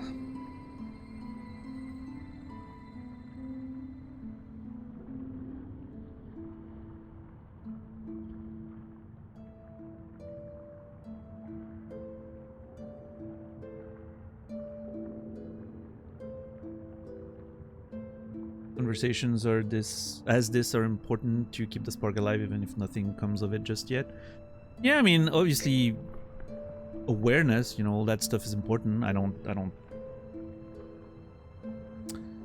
feel like there's my worry with that warn is that it's easy to pat oneself in the back and be like, yeah, at least I'm raising awareness. It's not, unfortunately, you know, there's limits to what talking about it can do. But I understand your point, of course, and I think it's true. But hey, as long as someone learns something, I think we're going in the right direction, right? As long as someone learns something.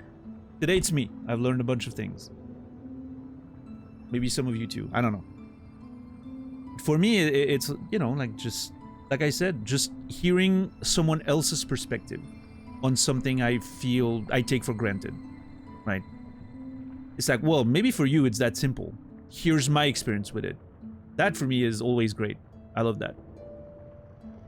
Because there's no way for me to experience that. I can't be in your shoes. It's just not possible. No matter how much I try to imagine it, it's just not gonna, you know. So getting firsthand sort of experiences shared of like, here's how my life, you know, is impacted by that stuff, and the experience that for me is invaluable. It's a very precious resource.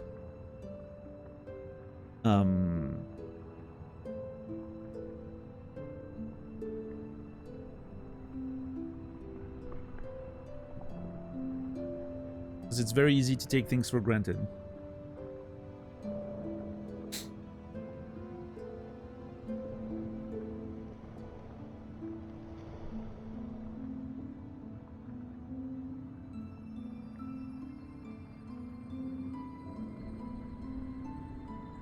Yeah, Hector, I mean, we've had some people that, you know, we have a very memorable example of that during Subnautica, if you guys remember.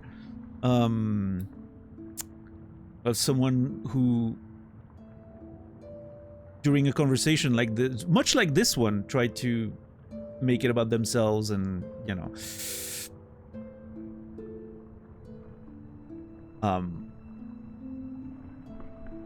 but yeah, they don't get to stay. That's the thing. And it's, again, it's not about I'm not trying to create an echo chamber or anything, but I'm trying to create a space where even if we have disagreements or we don't all have the same opinions, we can talk about it, you know, in a civil way and maybe learn from each other a little bit. Hopefully, right? Like UC Top says, right? Like, I mean, I can sense from that conversation that UC Top, we probably wouldn't see eye to eye in, you know, in some of those political aspects of the conversation, or like just even like values in general. We might have some differences, but if we can't talk about those things and sort of like, even if it's not agree with one another, just you know, learn a little bit more about your own position, right? By confronting with someone else. Those things have value, right? If you can't do that, just what's the point?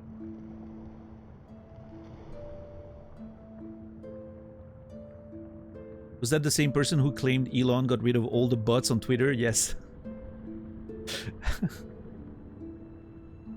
In fact, I'm pretty sure that was the line that started the conversation that ultimately led to their demise, where I was like, if you believe that, I'm not sure we agree on many things. Like, how do you think that? What makes you think that? And then it devolved into a whole, you know, a whole fucking conversation.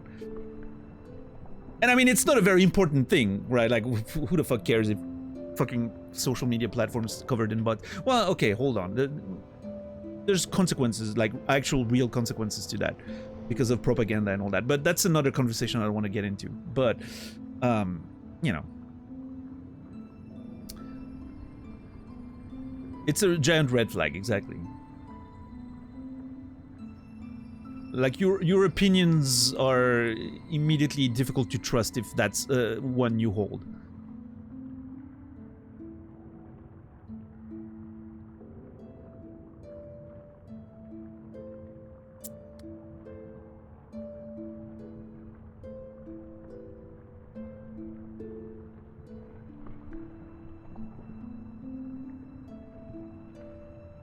But yeah, basically that was one of their last sentences. Chipmunk was he was screaming on top of his lungs, "Look!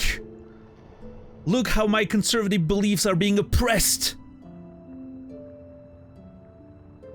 Which I thought was pretty ironic. Those, I believe, were his last words before I banned them. Because I asked for their last words before, you know.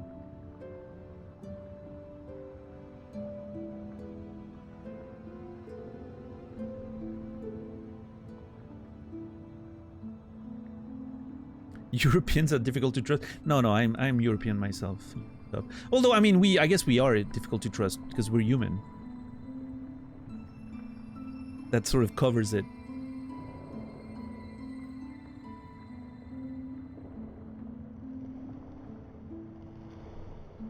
Yeah, it was thirsty for thick Latinas. Who fucks? That was their name. which is such a wild name too. I love that. It was, you know, if anything, it was an interesting character. You know, if this was a book, I'd be like, man, we're gonna have fun reading about that person. Bit of a red flag too. Yeah, I mean, listen, it could be Mercer, right? In the context of everything, now we realize it was a bit of a weird red flag, right? The fetishization and all that, right? But in general, you know, it could just be a funny name, right? Sometimes it's just a funny name. But obviously in retrospect, in context, yeah.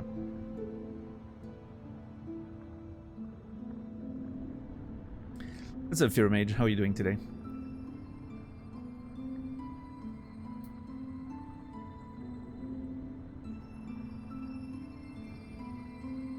Listen, I think there's a place for funny usernames.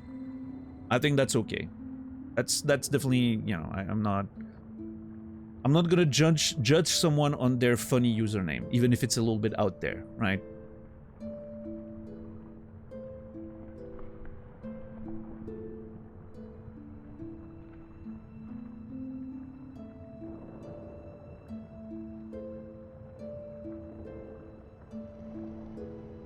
Yeah, for me, not even Shepard. I literally, I see the username, I get a little chuckle, and I'm like, whatever, right? But, you know, that's just me. It's the internet. People, you know, people have usernames.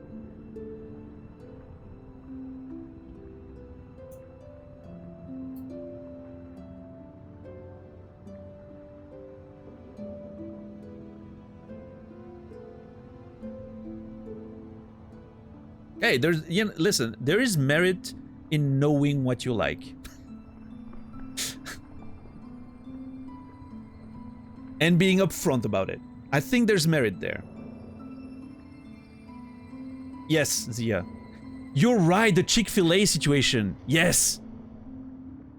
Yes. That's what started the whole thing. What's up, Milamo Ram? How are you doing today?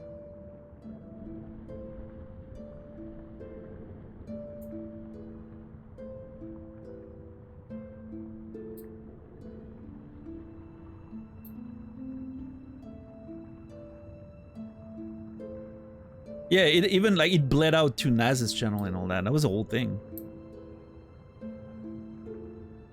So funny. No, I mean, hey, listen, Shepard, your cautiousness is, don't listen to me. Again, you're probably right to be cautious and keep, you know, I'm more of, you know, I'm a trusting guy. I'm a trusting guy, you know. I give people the benefit of the doubt. My default sort of posture with any human being is always trust and acceptance. That's my default position with every single person, always. You can lose that very fast. Like I can, you know, you can lose my trust extremely quickly. And then it can be pretty hard to get it back. I don't hold grudges too much, but you know, I like to keep myself safe, and I don't like getting, you know, fooled several times. But my default posture is always, you know, I'm gonna, you know, I'm not gonna judge before you give me a reason to.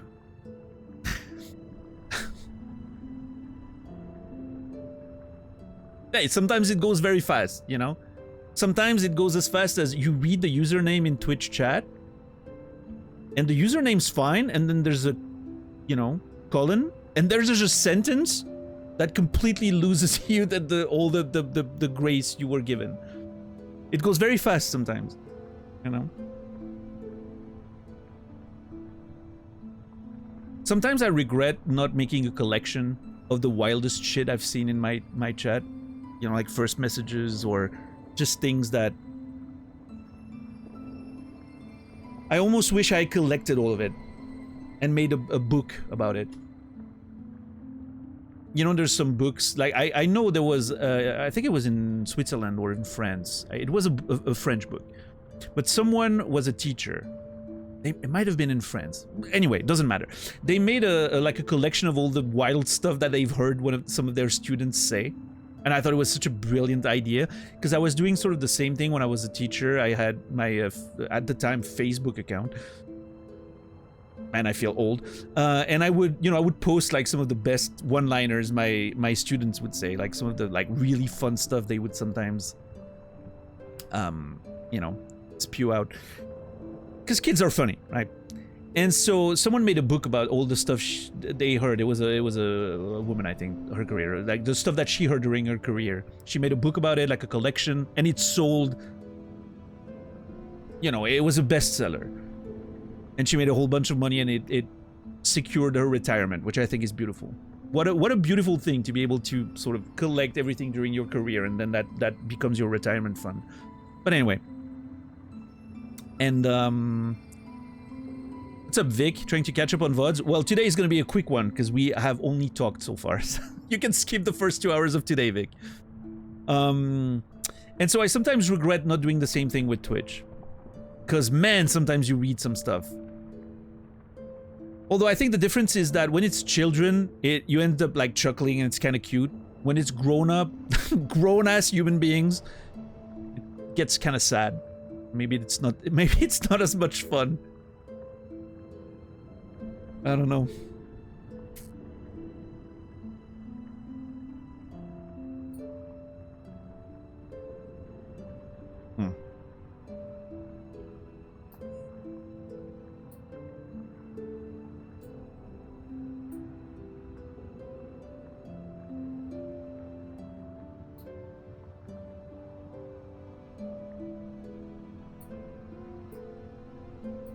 But yeah, no, I mean, it's a thing. We don't... I feel like overall we don't get that many assholes. I feel like I'm not banning that many people. When's the last time I banned someone? Wasn't it the dude that was like self-advertising like 3 weeks ago or something?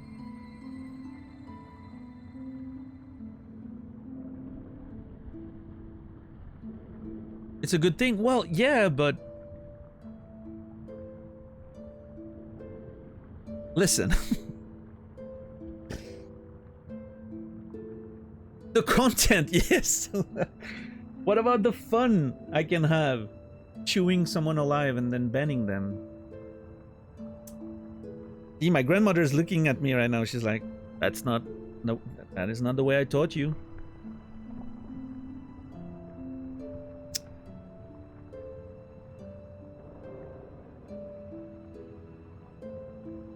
Keeps other people in. Well, that's the thing, Vic, and I fundamentally believe in that. I think I've had a conversation about it recently. I think sometimes you have to exclude some people to make everyone else feel included. Because if you let the fucking assholes in your space, they'll take over eventually, and then no one feels included.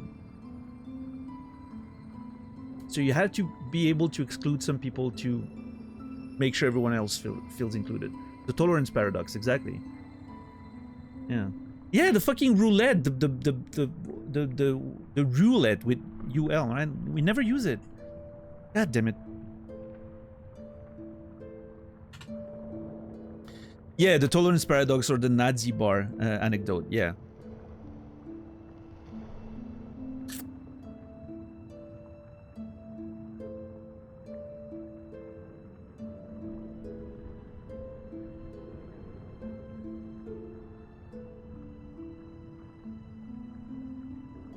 Then you have terminally online chatters who need to be piped down a bit too.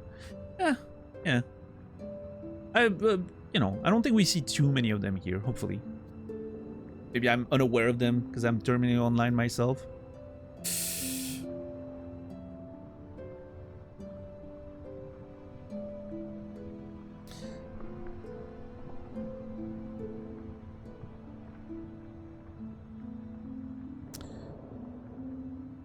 But yeah, I mean... But again, like, similarly, I think,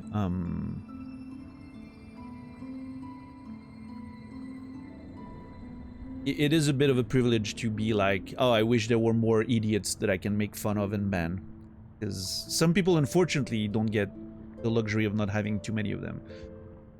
I watch some channels where every fucking day it's like 3 of them. It gets exhausting, right? So I should count my blessings, I guess.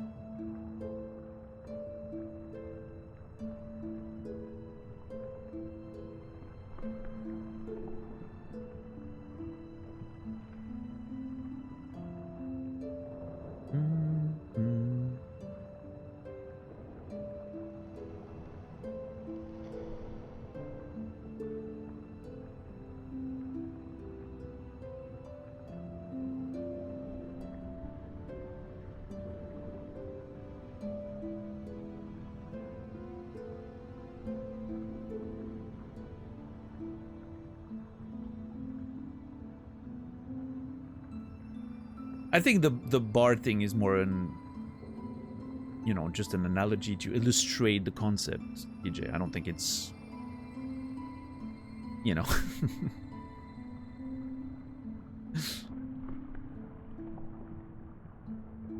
But at the same time, you know, it kind of, if your bar is home to a bunch of white supremacists every fucking day, you probably, most of us probably wouldn't want to go there, right? Hopefully. Because, you know.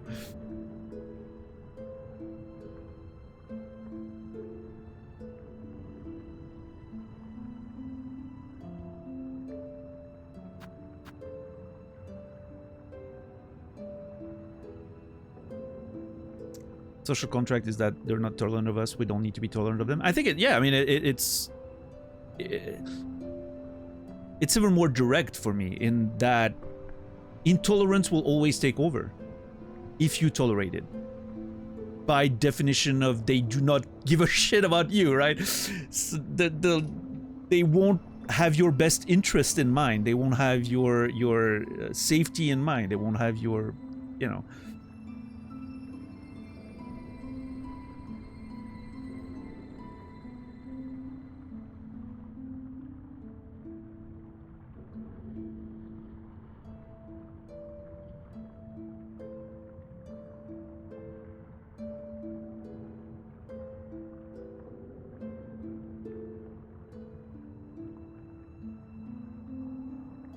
Exactly, Quasi.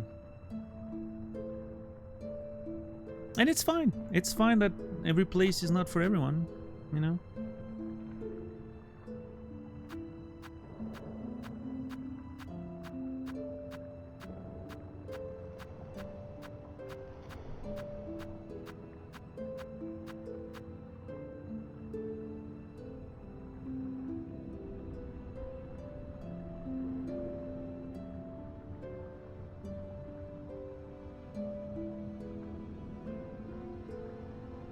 Anyway, how about we play some Silksong? How do we feel about that?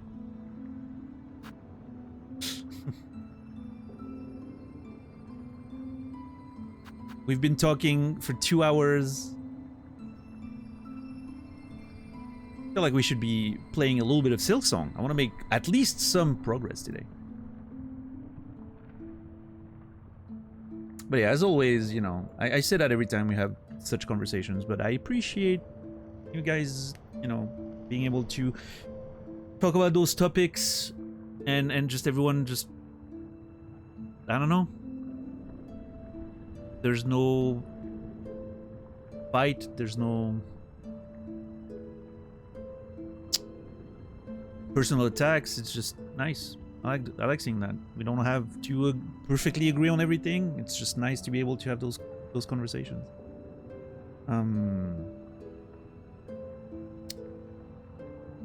That's something you guys are doing. I have nothing to do with that.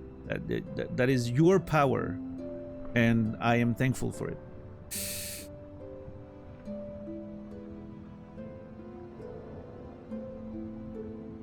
It only happens as long as you guys do it. I don't have a lot of control over that.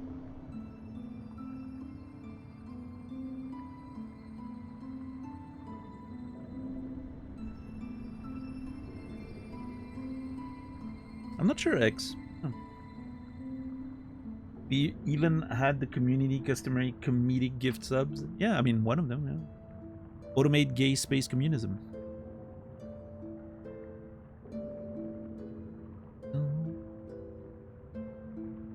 That means I'll have to stop playing Slay the Spire and pay attention to the screen. You dual fucking, you know, wield. Like we all do.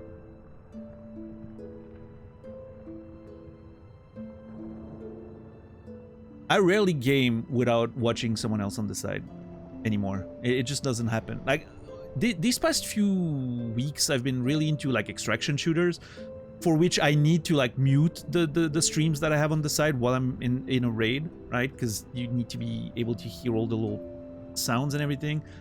But yeah, I always have something on the side still.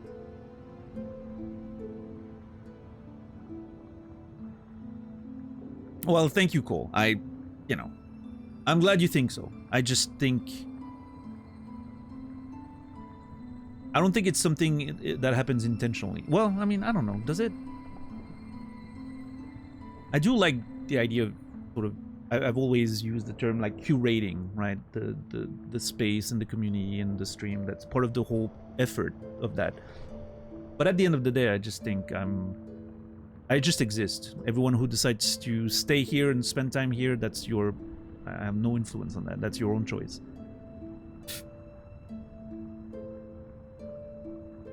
Yeah, look. I always... That's it. I unmute when I'm in queue or when I'm like doing my vault sort of sorting.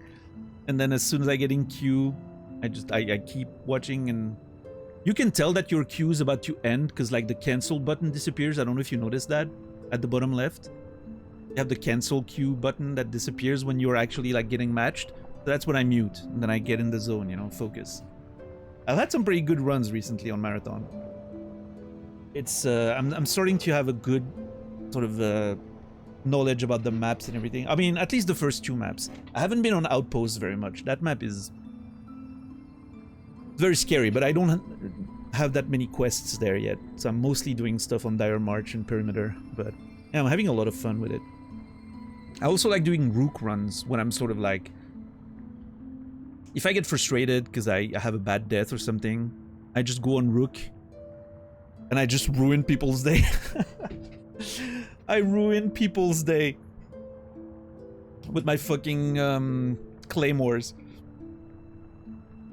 and being the worst asshole that I can be.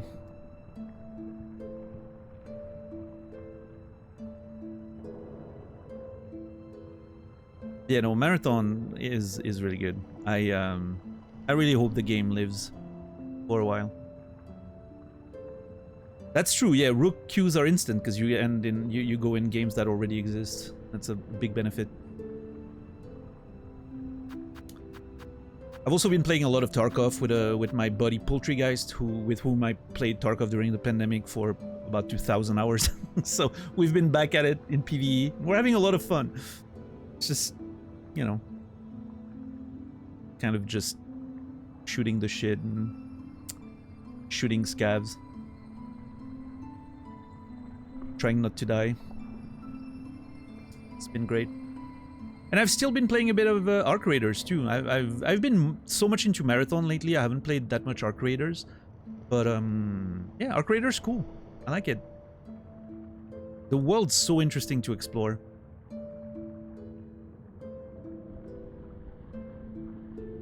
Yeah, thank you, Grim. A big part of why I'm playing Marathon is because I watched you play and I was like, man, this looks better than I thought. You made it seem really cool, which made me try, and I was like, hell yeah, I'm on board. Great game. Obviously, I loved extraction shooters already, but I didn't plan on playing it initially.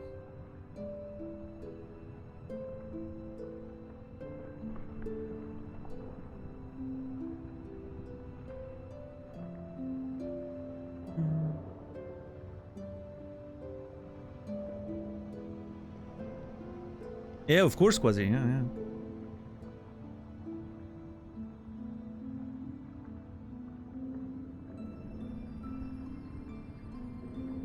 Brightwood. Hey, it's only 40 bucks. Maybe even less if you go like on G2A or something. No, I know. It's, you know.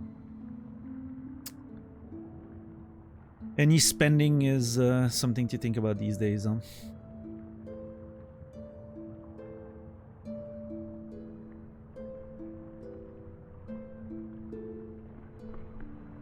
Yeah, Arc Raiders for me has been really cool for like a more chill experience a little bit. My lobbies have been nothing but friendly. I haven't been literally I haven't been shot at by another human being in weeks. The only person that shot me once apologized. In the first few days that I was playing solo on Arc Raiders, I got shot once. The person, I was like, what the fuck? I literally like proxy chat, what the fuck? I was hiding behind the thing and I was like, dude, what the hell? Why are you so aggressive? And the guy was like, oh, I'm sorry. I didn't think you saw me. And I was like, well, after you shot me, I did. I'm like, my bad. Good luck. I was like, okay. I was totally ready to get into a fight. I was like getting ready, you know, to just duke it out. No, the person apologized and moved on. Since then, not a single shot fired in my direction. I even played with Emmy, like in duos. We haven't been shot once. Then I played with Dax also in duos. Nope. Nobody's shooting us. So peaceful. Yeah, the social interactions have been super funny in Arc Raiders. And it's just fun to just go around the world and exploring it, and the PvE aspect is really interesting. Like the robots are actually super interesting to fight. Like you have to figure out their weaknesses, and then you have to execute the game plan, and sort of like, even when you're playing solo, you have to sort of collaborate with some of the other raiders to kill specific ones, like the really hard ones. It's quite fascinating, and there's always the risk of a betrayal, right? Which keeps like that bit of tension alive.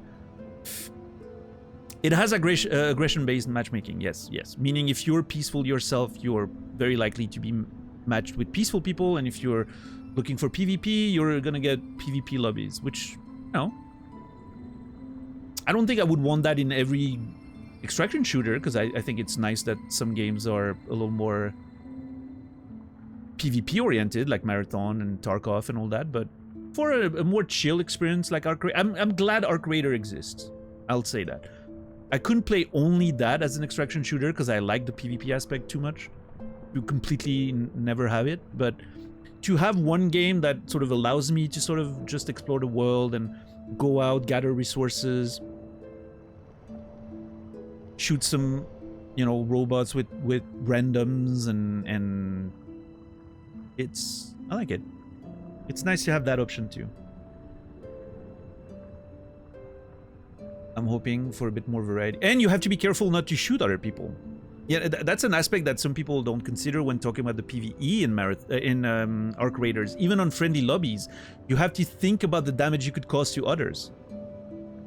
Which, in my opinion, adds a lot to the whole thing, instead of just being PvE with no friendly fire, right? Having to think about just not hurting others when in the chaos of all things, I think that adds a lot to the strategy and the tactical aspects.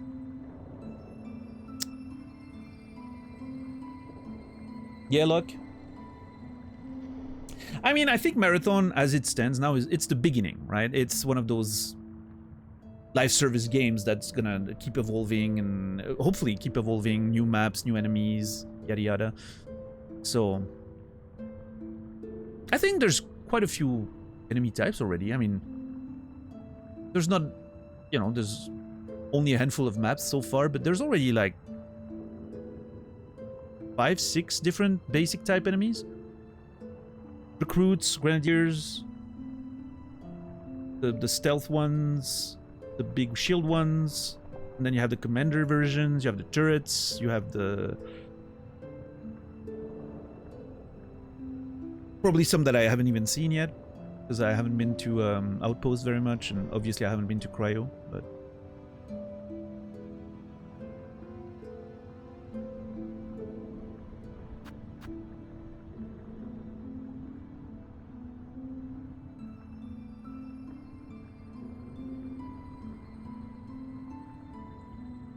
The beginner maps that are safest they've ever been. Are you talking about Marathon or Arc Raiders?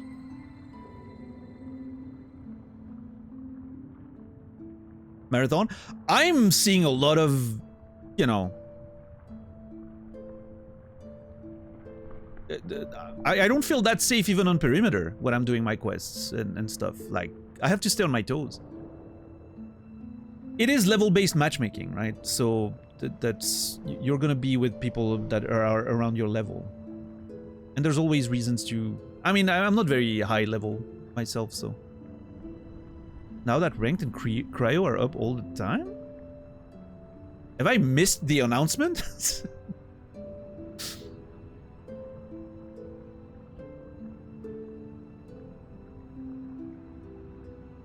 Oh, one or the other because they're staggered. Okay.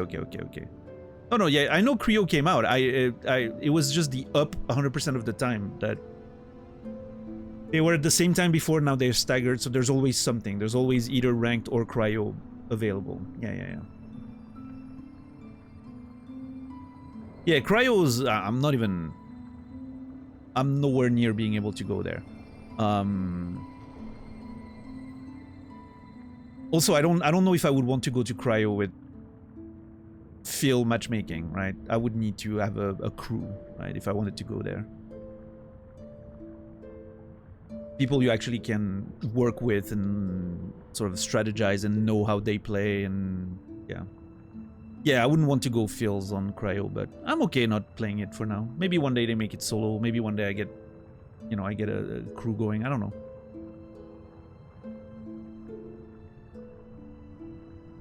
I'm not sure. For now, I'm happy doing my solo stuff. It's fine. I have plenty of fun.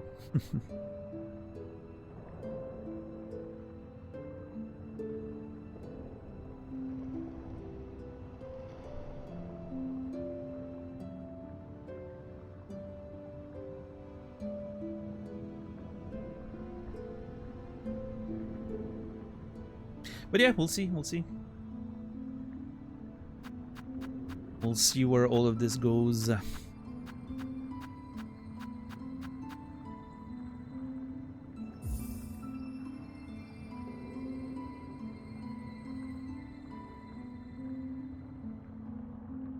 Bit of a random comment, but man, I hate that my brain always reads, I bet he Grim. I'm pretty sure Grim had a conversation about that in her chat maybe a week and a half ago, about how everyone reads her name in a different way. It's so funny to me.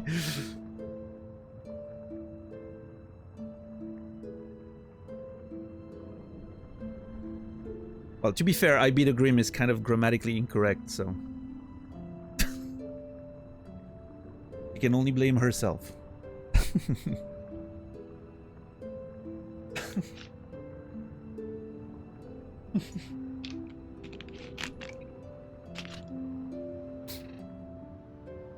Beth? Oh yeah, no, okay, that's... Beth... Electronic Grim? I don't know. E-Grim? For me, like, the capitalization makes it... Well, I mean, I don't know. You capitalize the G, that's true, yeah. Also, it's funny how... Especially, like, if you watch some Hollow Knight stuff, everyone's gonna assume your name is because of Hollow Knight. It's a reference to Hollow Knight, because that's, like, kind of a very popular video game character named Grim. And you haven't even played it! Also, yes, this is very much me trying to push you to play Hollow Knight, because despite we've talked about it, I know, I still think you're gonna love it.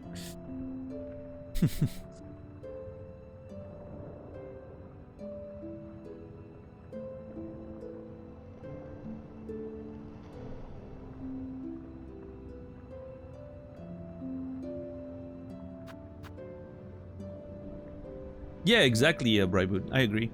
They're the same genre, but they're a very different experience. And here's the thing, you can play all of them.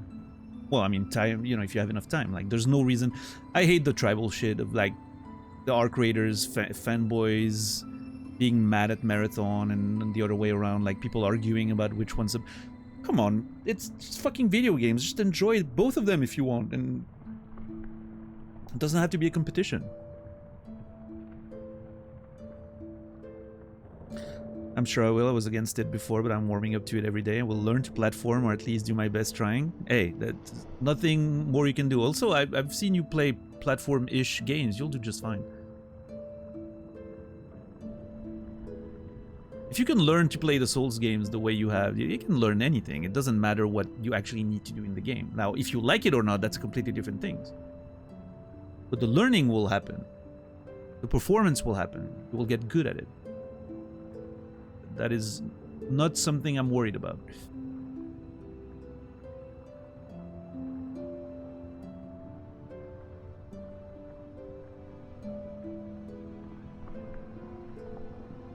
You are a persistent person. That kind of people usually manages to do whatever they want. I choose the word persistent because stubborn sounds a little negative.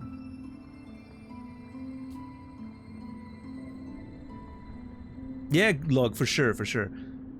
It was crazy when Tarkov was like the only kind of main thing in that space, and then a few games tried to be Tarkov clones, and they never really took off, and they all felt sort of like a weak version of what Tarkov was, right? Like less realism, less complexity, less depth. And then suddenly Arc Raiders completely sort of streamlined the experience to make it more accessible, more welcoming to people, and that was fucking impressive. I think that's what that game has done better than any other in that space, is that it made the genre feel welcoming. It's not an easy thing to do. You know, it's a difficult genre and very punishing genre. So yeah, Pride Boot. I've played a little bit of Sea of Thieves. I don't see it, I'll be honest, but I haven't played Pacific Drive. I still want to. We're in game, people! 230 minutes. Nowhere near the record. What's the record again? 3 hours something? I'm sure 10 bucks has it. 3 hours and 48 minutes. Thank you.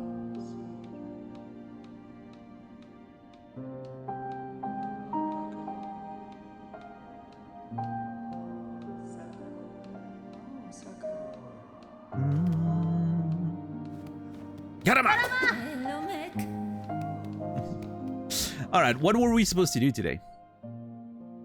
Oh god. Okay, backtrack the areas to find all the things. Talk to the creatures. Make sure we don't have a hidden area we can access with our jumping abilities, etc. etc.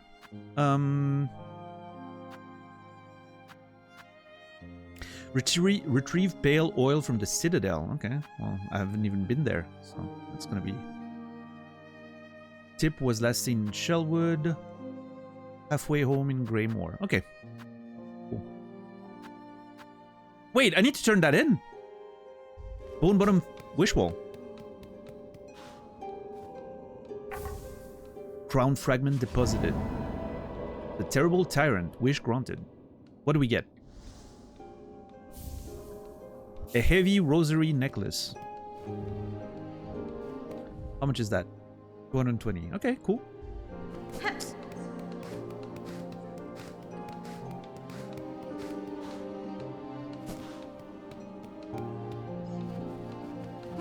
Bloodborne card. I haven't actually played the Nightmare card video game, but I've heard it's pretty okay.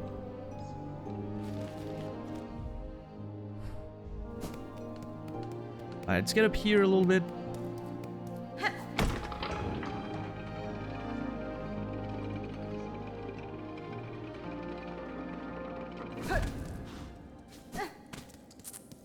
Oh no, wait, singing. It's so close to touching me. Oh my god. Seek the sweet.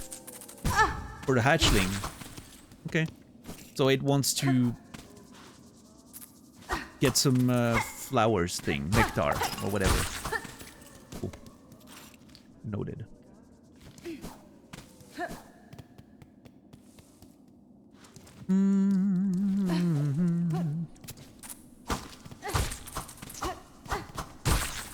Okay, nobody saw that, right? I attacked 3 times, none of them in the direction of the enemy.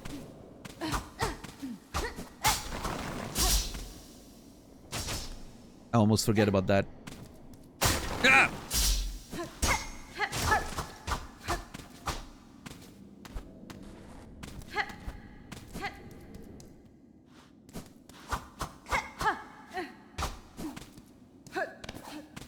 Very silent in here. Okay, what do you guys have to say? Come on. Fucking hell!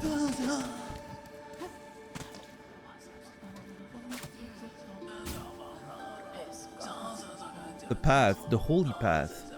My soul, my shell for you.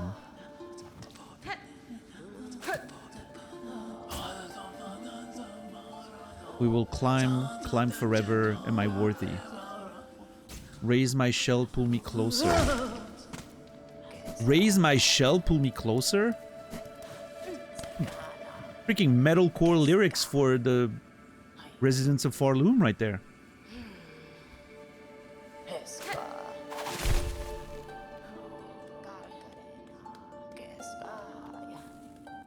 What?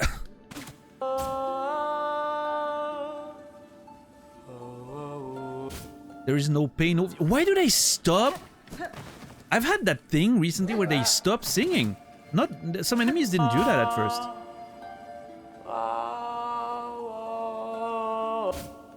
See, they stopped singing. What the hell?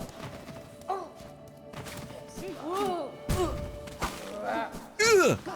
Okay, I almost died there.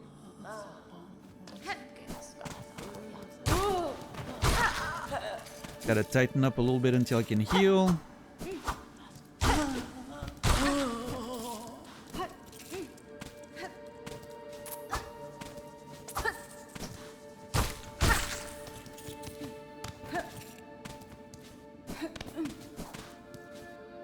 I can't believe we're already in April. I know that's a random thing to say, but I just thought about it now. It's actually crazy. A quarter of the year's already just gone.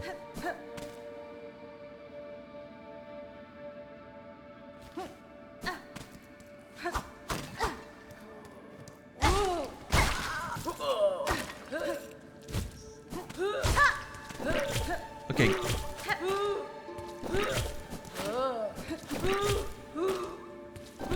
Those things are really hard to make sing because they... Fucking asshole.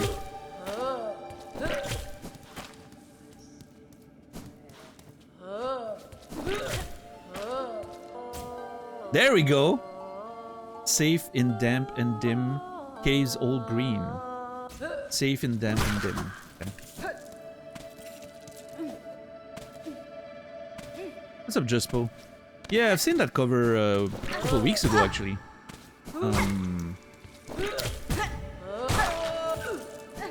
It's a very popular one. I thought it was pretty good.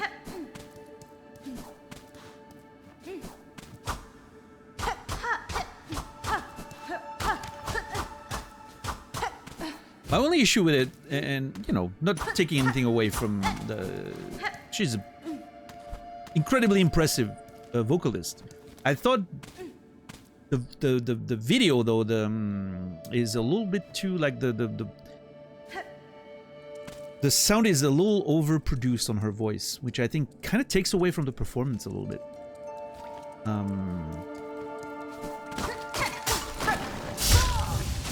I'm such a fucking idiot.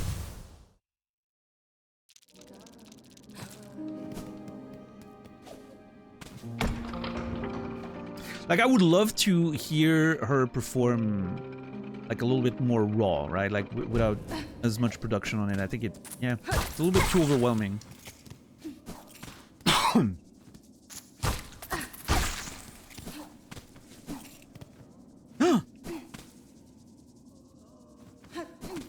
I want what you have. Oh! You little fuck. Can I get hurt by this? Wait, hold on.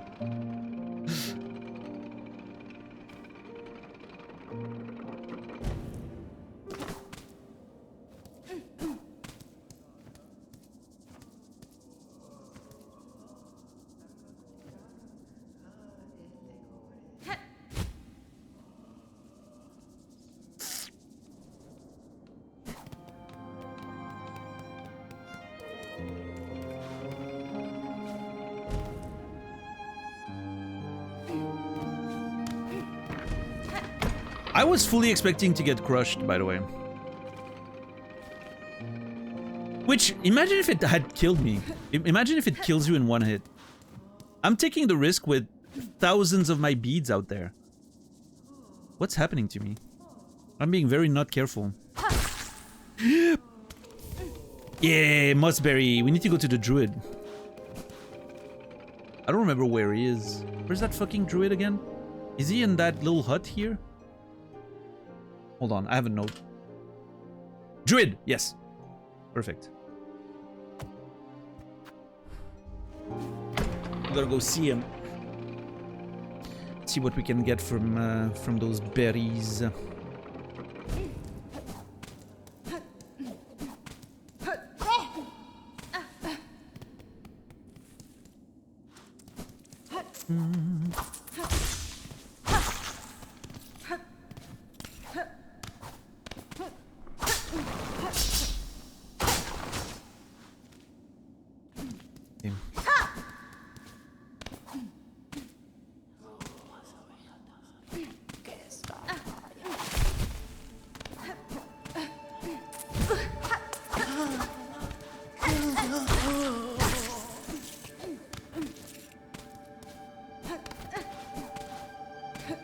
Was I here?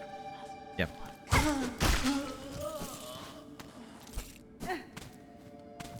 Hold on, can I make this work? Yes.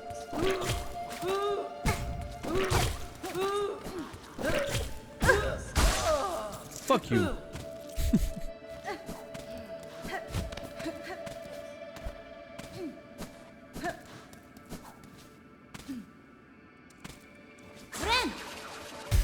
Ren.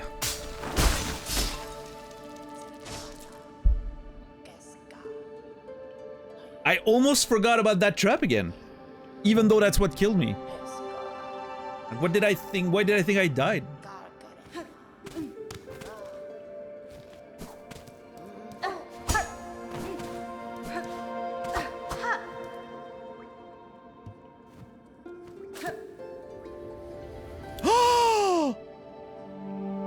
Hold on.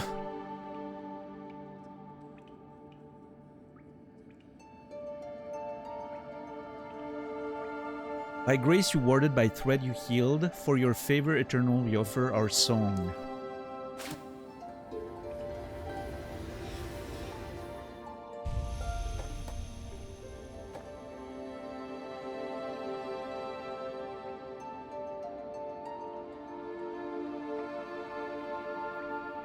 Sister spider husk bound to moss, watch over these bugs born low, raised up by fervor fostered. Born and caught within our web unknowing.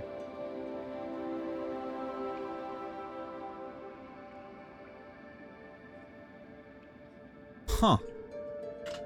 Okay, hold on.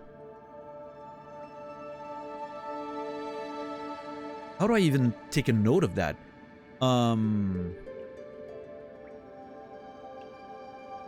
Let me bring down this. I think this is gonna go here. This is gonna go here, and then I'm gonna do that. Sister spider, husk bound to moss. Watch over these bugs born low, raised up by fervor, fostered, born and caught within our web, unknowing.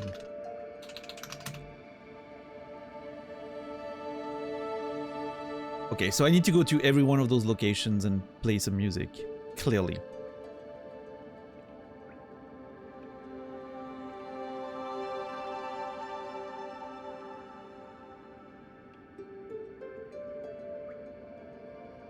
Yeah, no, I get that, Jaspo. Again, her vocal performance is incredible. Yeah. It's really cool. My only, really, I wish it was a little less... I wish it sounded a little less like Pro Tools. That's just my issue with music production in general. Has nothing to do with her. I hate that Pro Tools sound. You know, that sort of...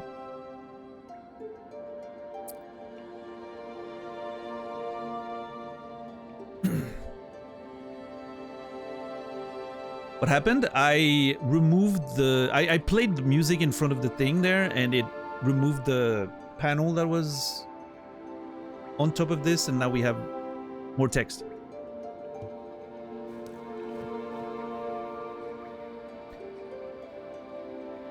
I had no idea. Yeah, well, there you go. What's up, Merpa?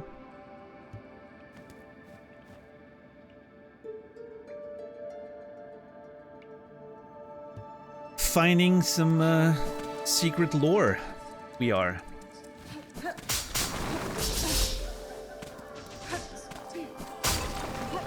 Always a good time.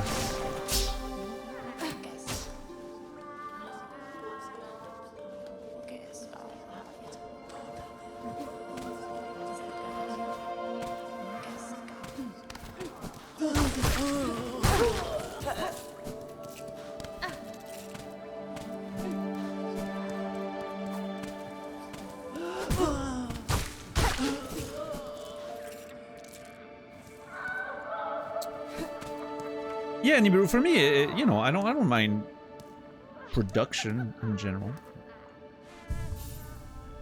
One of my favorite bands when I was younger was the Smashing Pumpkins, and one of my favorite albums of theirs was Machina, or whatever you want to pronounce that, which notoriously was a little, you know, super heavy in production and all that, but sometimes it adds to the music, sometimes it takes away from it a little bit. In the case of that particular video, I think it takes away from the raw performance she's giving.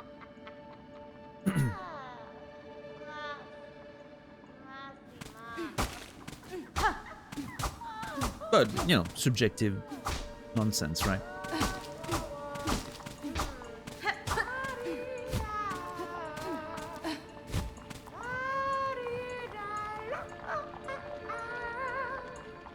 Get him up!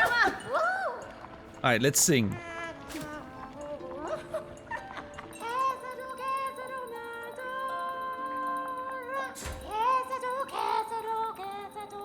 What's that sound?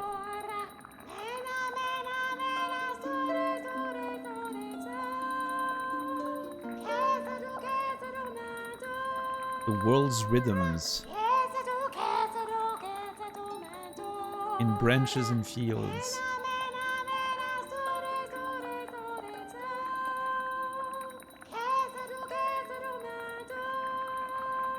What a great singer. And why not here? In branches, in fields, and why not here? In coral and shell. Beat, beat, beat. Dodo Nino, thank you for the tier 1. 16 months. Appreciate you. Thank you so much, Dodo. Hope you've been well. Dodo Nino, you will be remembered. I knew that character's song was going to be interesting because the druid's already a singer, right? I legitimately forgot about that. I know I did it already and I legitimately forgot.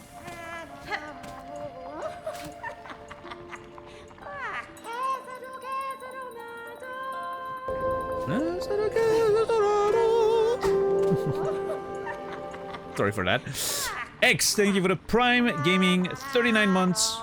Less money for Jeff, more money for me. X will be remembered.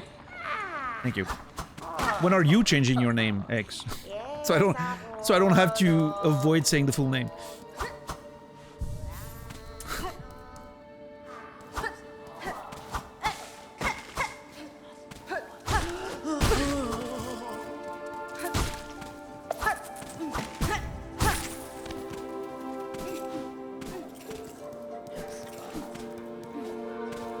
I want to go back to the druid, but I need to refill my silk. There we go. I wanted to change to King's Soul for a long time, but all the variations of it are taken.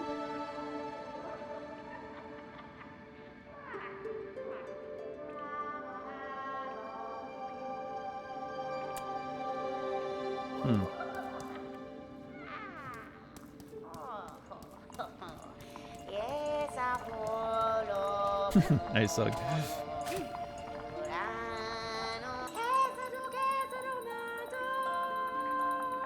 Beat, and why not here?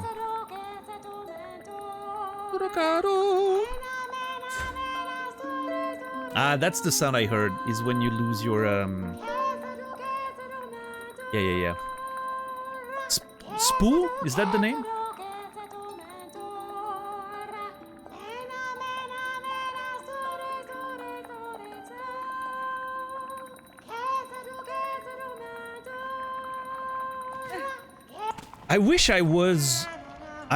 I really wish I knew the conversations the voice actors had to have for this game. Okay, so you're gonna do the voices for this little creature, and then you're gonna have to sing. Like, I really wish I knew how that happened.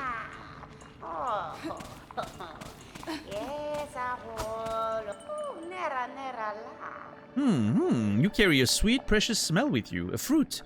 Will you trade it for rosaries? Give mossberry. Yes. The precious fruit. But this one's not fresh, rotten, stench of death. A meager amount of rosaries for you, as much as you deserve. What the fuck? It's 130. Why am I getting screwed? What do you mean not fresh?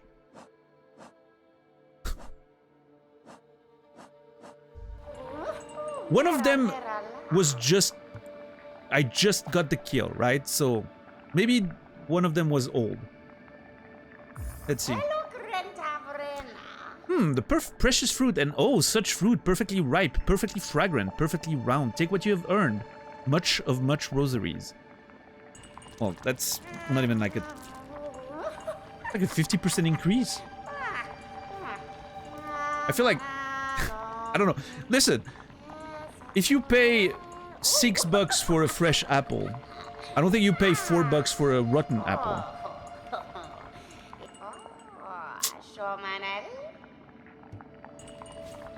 So I'm not sure if that means I need to immediately come here when I get them. Like if I wait too long, they'll be rotten.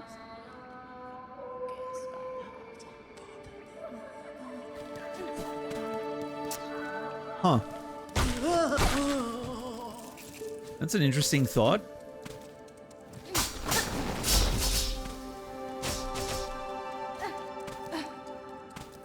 I don't want to have to come here every time that I get one. Like that's could be a long trip away depending on where you are.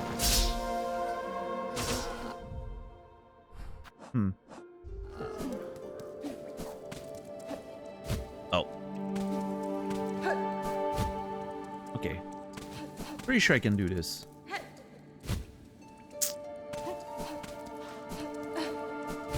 I know I can go around. Shut up.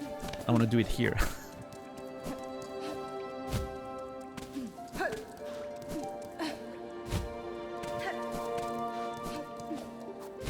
God damn it. Never mind.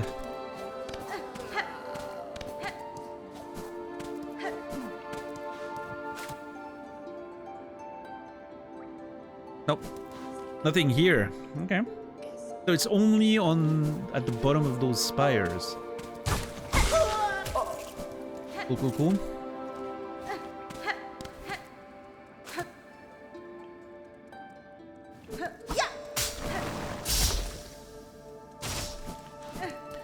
Alright, time to go back down, I guess.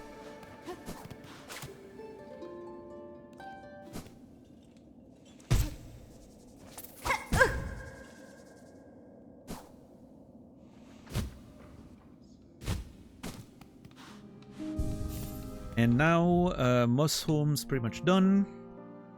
So next on the list is...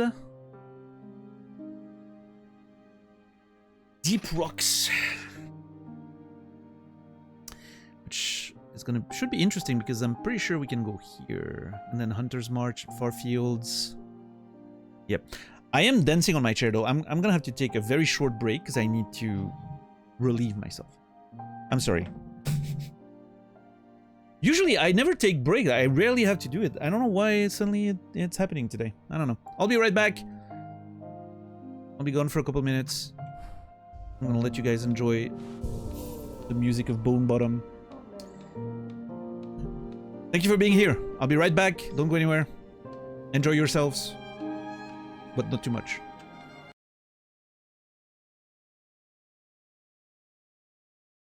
What have I done?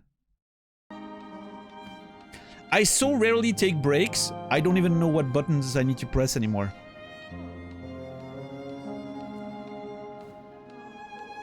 Why? Wait, what is this? Okay. That is not doing what it should be doing.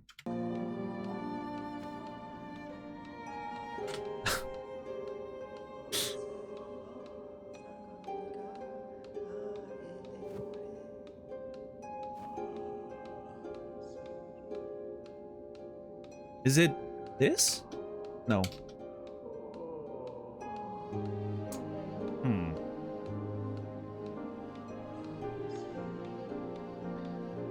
Okay, hold on. Let me look at my keybinds. So now's the time, not the time for this, but I mean, window time's not too far off. It's gonna happen sooner than later, I think. Why is this show hide game capture? That is not. That is so dumb.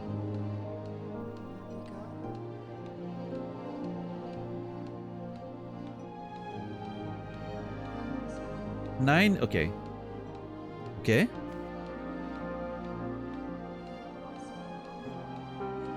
Control 4.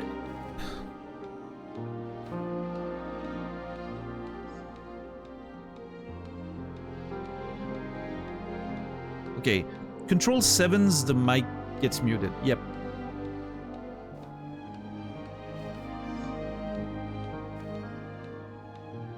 I must have had a good reason for this. I just don't know what it is.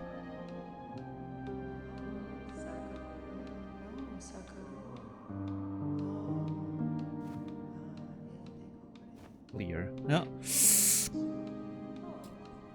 So now what it should be doing is show cam, hide cam.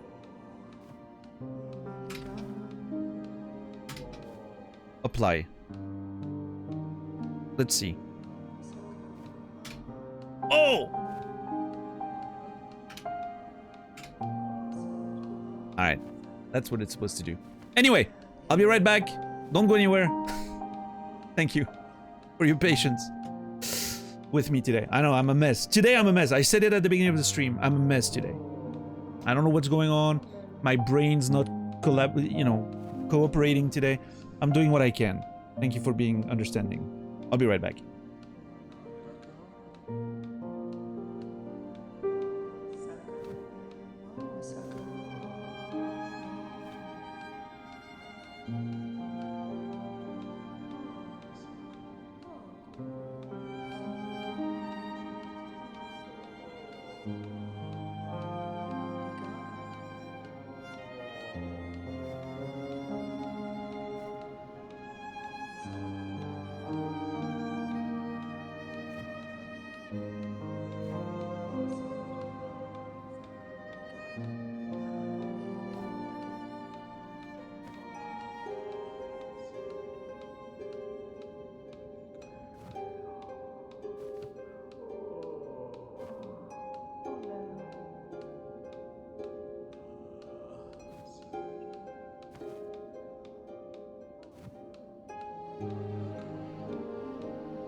All right. That transition's way too fast, though.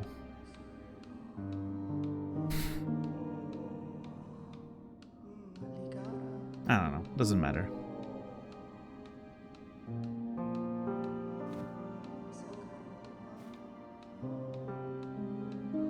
What's that transition?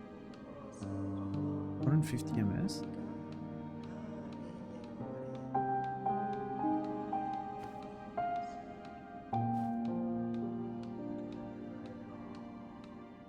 That does not feel correct.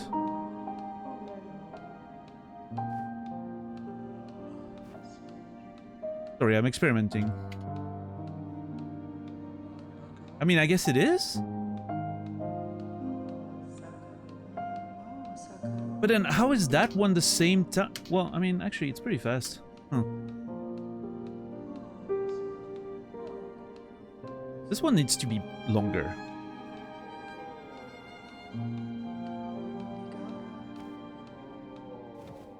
Let's see.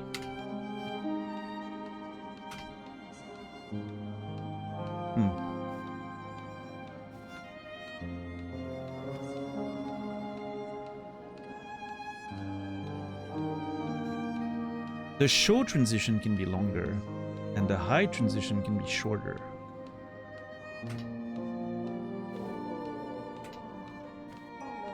Okay, now the hide is too long. Okay. How about some like this?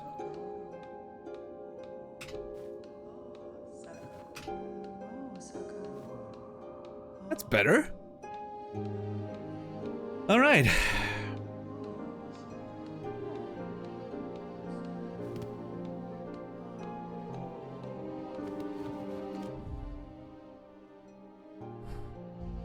I wonder why it feels like hide is faster than show at the same length of transition. Has something to do with the light, probably, right? Like when it disappears, it feels like it's going to black fast. When it appears, it feels like it's... You very quickly can see the face again, so it feels like it's there already. I don't know. I wonder technically why it happens that way. If anyone knows, I'm very curious. Could also be OBS that's fucked and not doing it properly.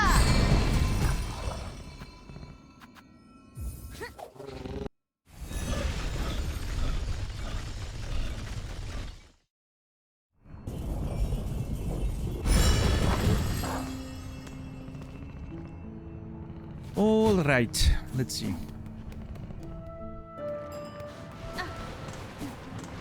I don't think there's anything in there, but actually, hold on. Yeah, no, that was just a thing. Well, you never know. Hold on. If I don't backtrack now, I never will, because I'll forget about it.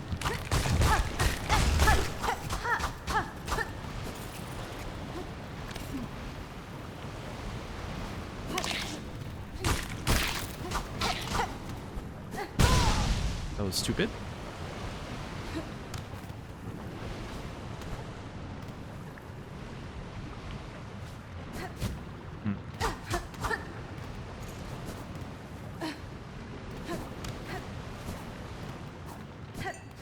Oh, well, nah.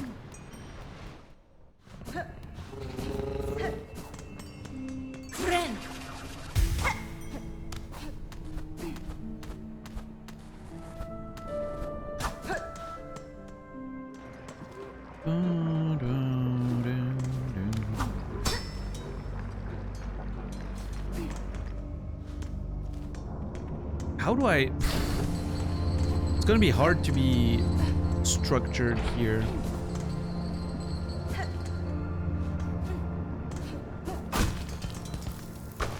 This place is very vertical.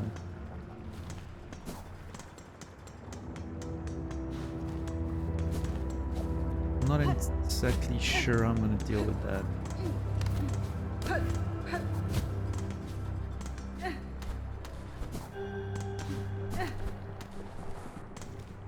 I've been here recently, actually. Yeah, I remember. Wait, have I? No, no, no. I still need. Yeah, yeah.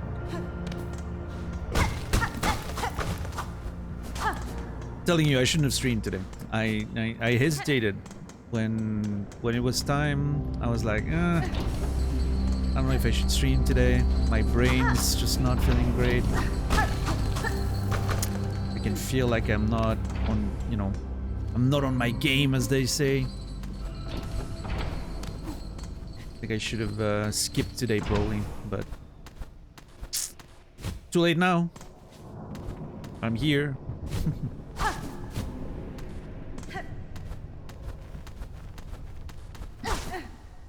Well, I appreciate that, Chipmunk. I just...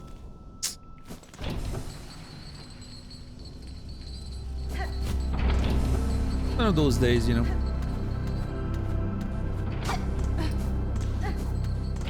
Some days you feel like a champ, other days you feel like a failure.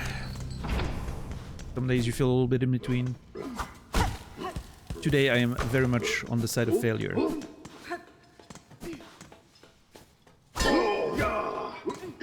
don't even know why. Like, nothing special happened. I just woke up feeling like shit. I can't seem to get my brain to focus, and I don't know.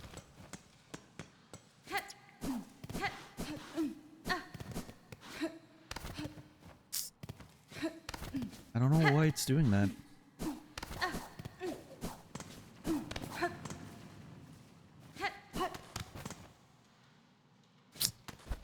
Still have a mustache of a champion though. Thank you, Goblin. I appreciate that. See, I already feel a little bit better.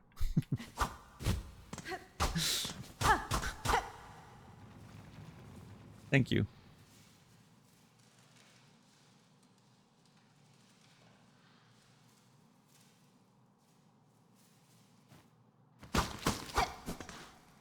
I never thought about how cool of a name, like, let's say, I don't know if that's your case, you don't have to out yourself, you know, you don't want to, but if your name is Lynn, how cool of a name Goblin is.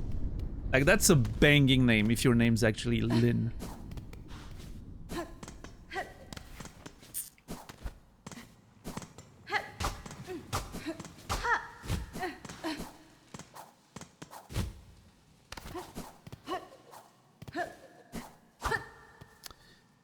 Okay, I need to go under.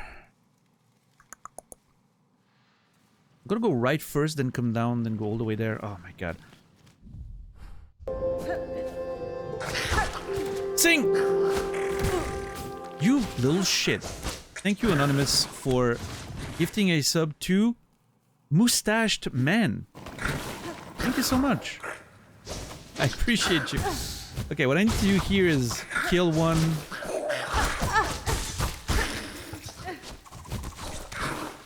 Oh my god, there's too many of them. God, I'm gonna die. Thank you, Anonymous. Thank you so much. And Mustached Man, you will be remembered.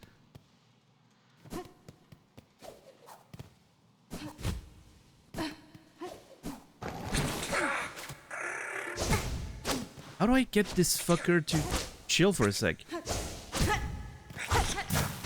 Oh.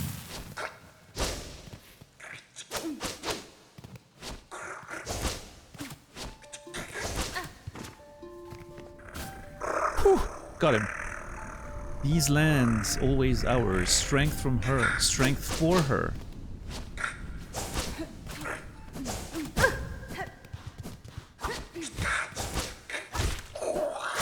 You know, okay, hold on. Let me go at the bench real quick.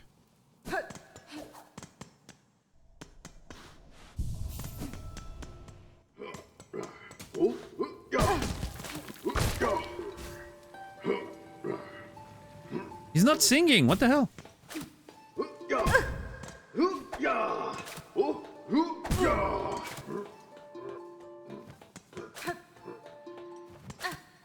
It's hard to be a bard in Farloon. People are not happy to sing. Oh, come on. I made an MMO that I played a long time ago. Was Lynn. Like to live like a goblin sometimes, that's where it comes from. Fair, fair, fair. Oh,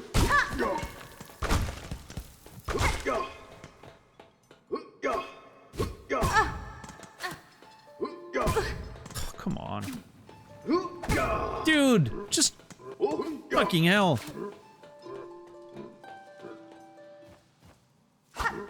This... I know I've already made him sing yesterday, I just wanted to do it again.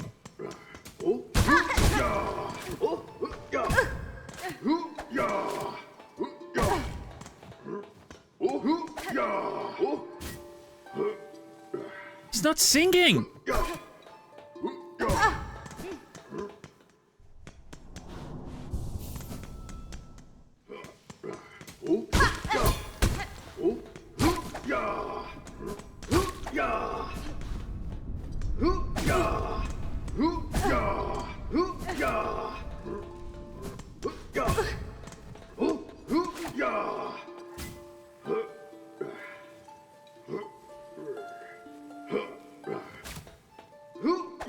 I'm not dreaming. I made one of these nerds sing yesterday. I'm sure of it. Actual, like, voice and everything. It was very funny. Did I dream that? There's no way I dreamt that, right?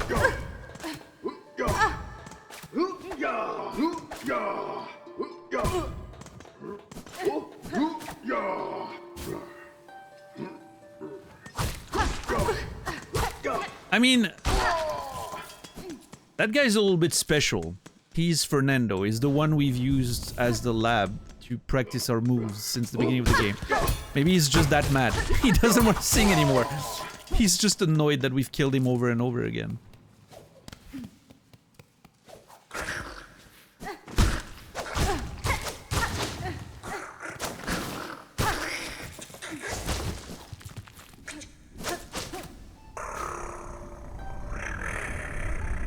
I love that they sing with their like weird sort of like ants vocalization thing. That's kind of cool. All for the singer to leap and run and slay.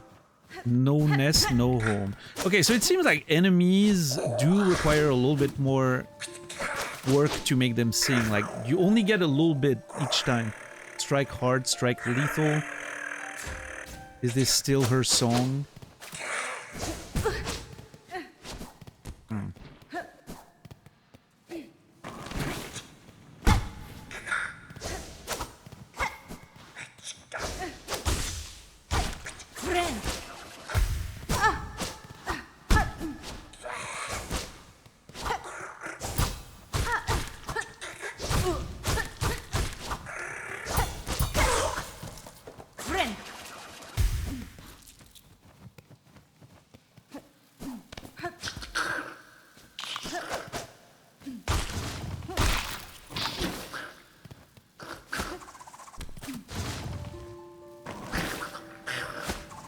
You fucker. To leap and run and slay. Same thing as the other one. The cave's call. We listen.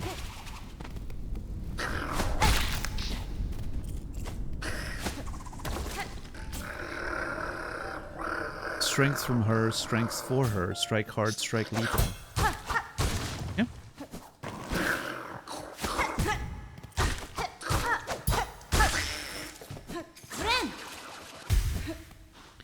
Alright, alright, alright.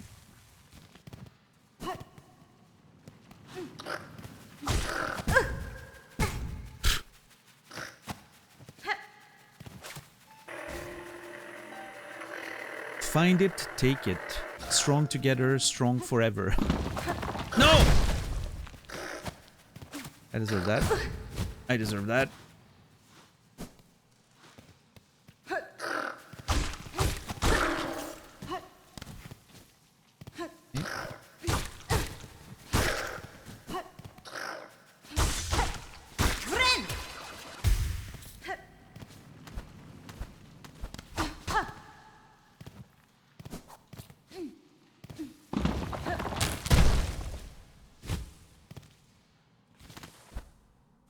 Why is there no music? I don't remember if it's supposed to be like that or if I just bugged something out.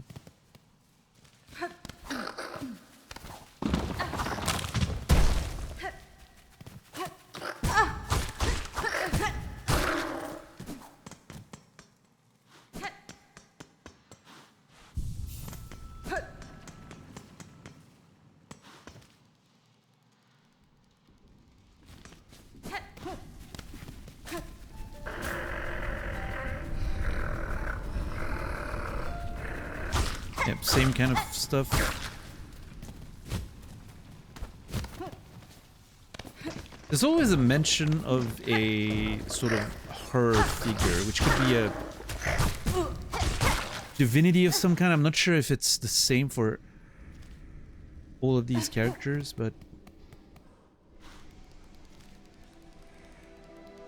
Okay, now there's music again. Let's go back down and see.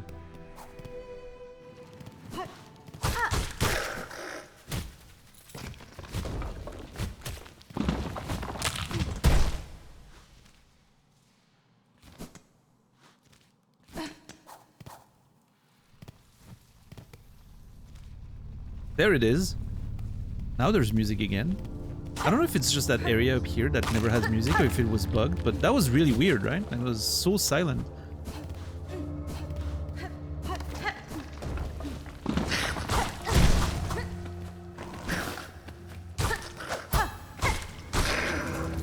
What's up, Ghost?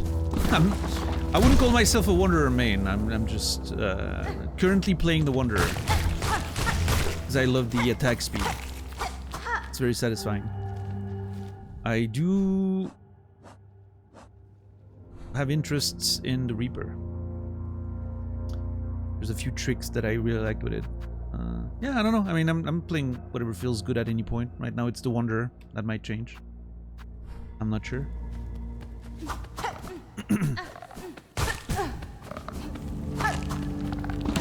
I'm a needled-in main. That's the reality of my playthrough. World's breath, rustling leaf. Roaming, feeding, distant depths. Mark of circle, mark of death?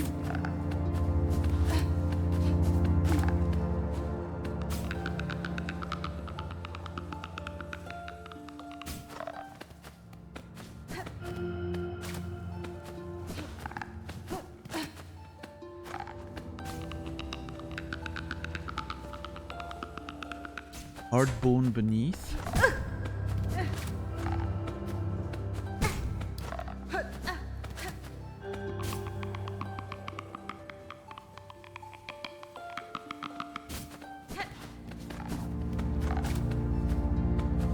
Come on, sometimes it just doesn't activate.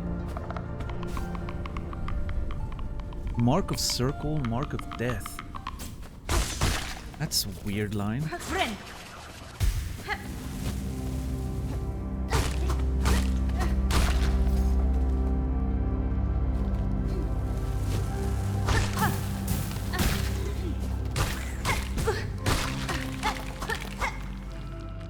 Where's the thing?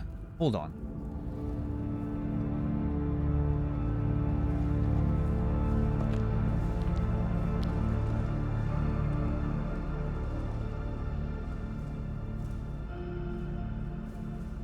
It might be... I have a note for something underground. Kind of near the bench.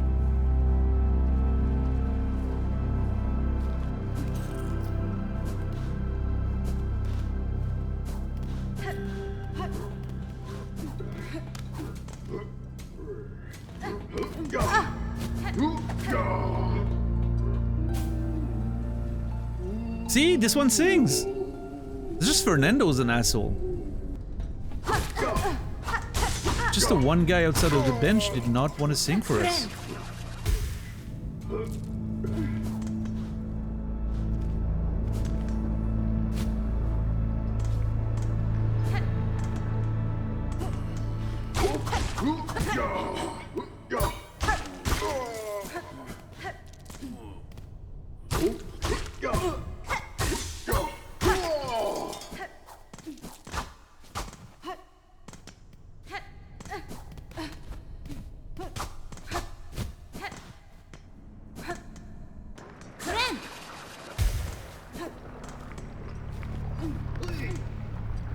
Okay, how do I get this one? You stay chill. There we go. Tunnel breach bore, seek the shine, find the ore. Same kind of thing as the little bell guys.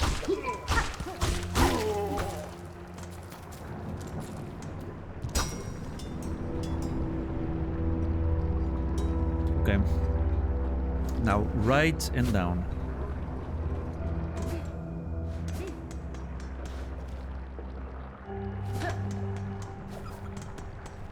That's where we fought Lace, right? Yeah, yeah.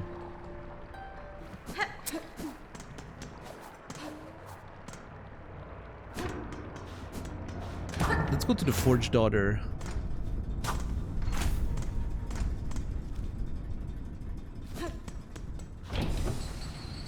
There is something here somewhere, I remember.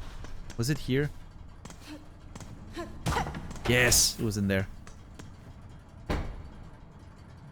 At the 7th bell, toll, send 30 measures, 4 beats, smoke rug, 8 beats, sweet smelt, mark of Felty, all workers. Yada yada. Nope. This does nothing. Okay.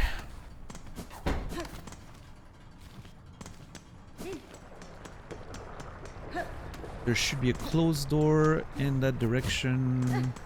Yeah. For which I do not have a key. It's a blitz.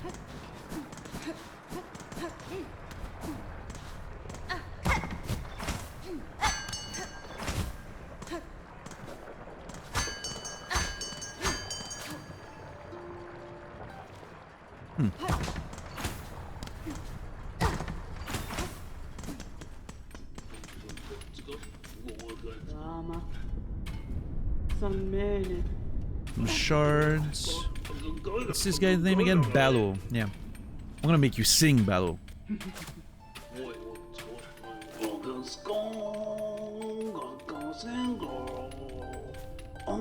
The work endures, tempered, molded, forged by holy duty, for Farloom everlasting. Heat it, shape it. The work endures. We continue the task, forged by holy duty, for Farloom everlasting. Heat it, shape it.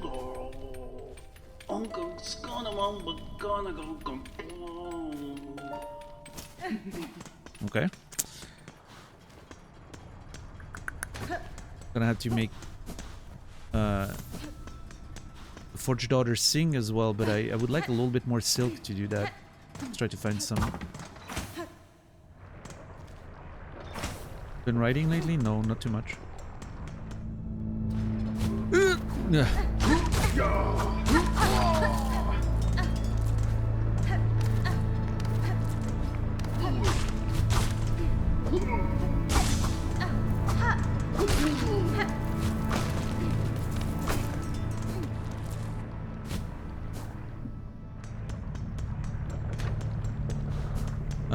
Let's go down. Down, down, down. Oh.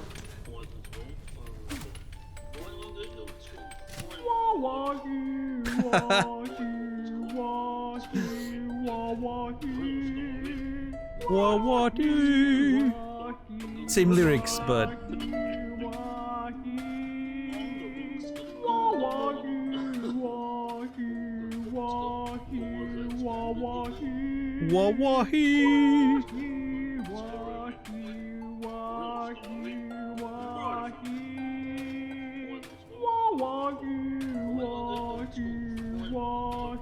yeah, with the helmet.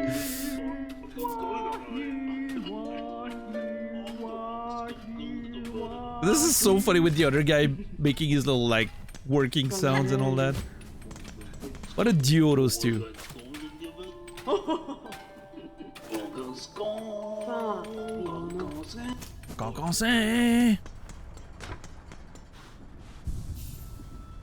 Man, I really wish I could see the recordings of the voice actors having to do all that. Seems like a fun time.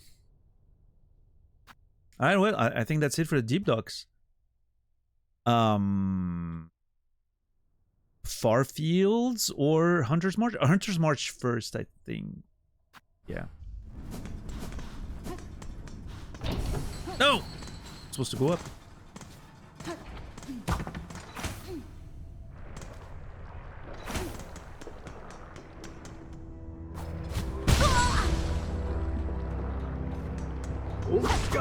Despicable gameplay. I am ashamed that you guys have to witness this gameplay, honestly.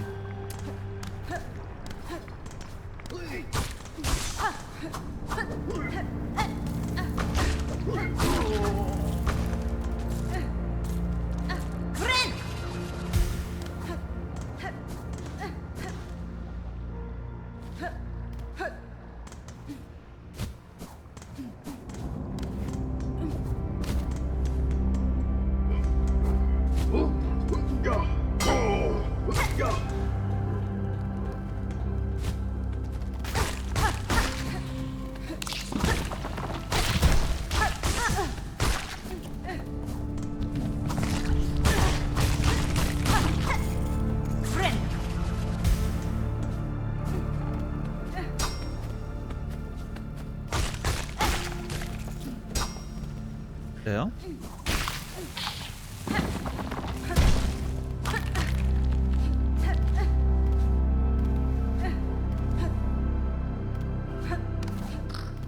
Probably I saw you.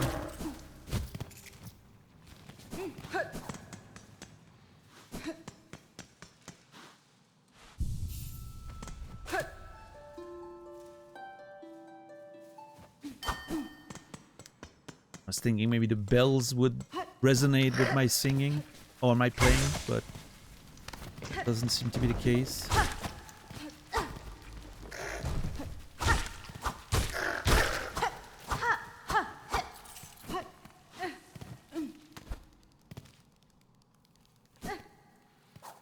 Yeah, Malachaz.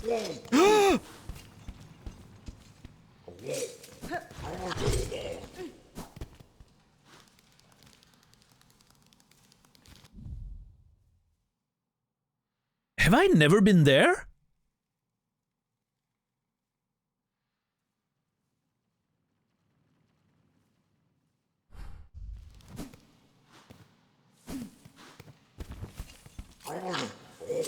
Okay, that thing is trying to capture people. You can see, like, there's captured bugs back there. I can't tell if I've been here or not.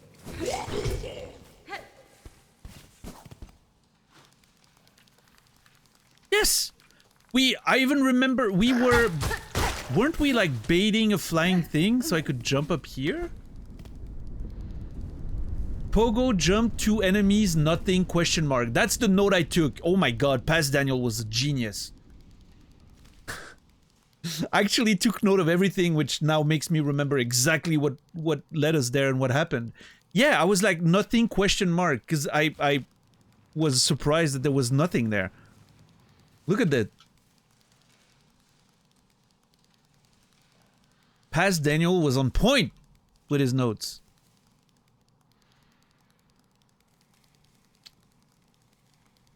Well, now it's like there's a part of my brain that's thinking it's like that enemy in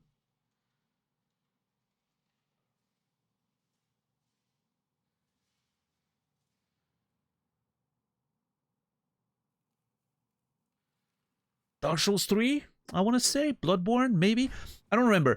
There's an enemy in one of the Souls games that captures you and then it teleports. Yo, it's in Bloodborne. It is in Bloodborne. One of the enemy captures you and then you get teleported into a prison.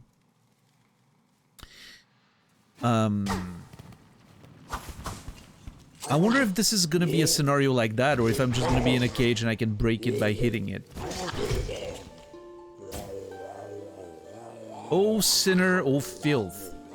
Let my duty absolve me. What the fuck?!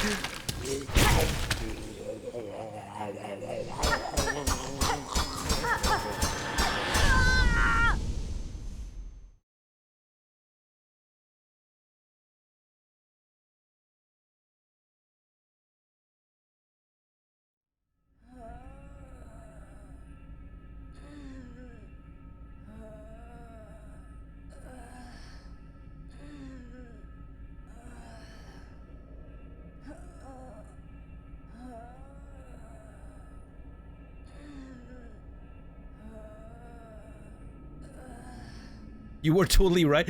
You know when they, you know, the idea of understanding influences and understanding the history of a genre. It works for video games, but it also works for you know, books and movies and all that. You see the sort of, right,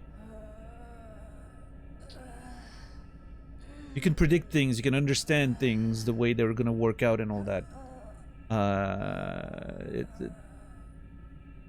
It's the literacy, right? You understand the language of those things more. This is clearly something that was inspired in a way or another by Bloodborne, if not directly, you know, same sort of process, right?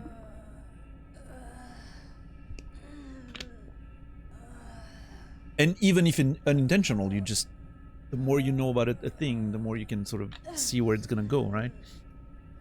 I think that's a great example. I don't have my red thing anymore. My cape. It's gone. I'm naked in a cage.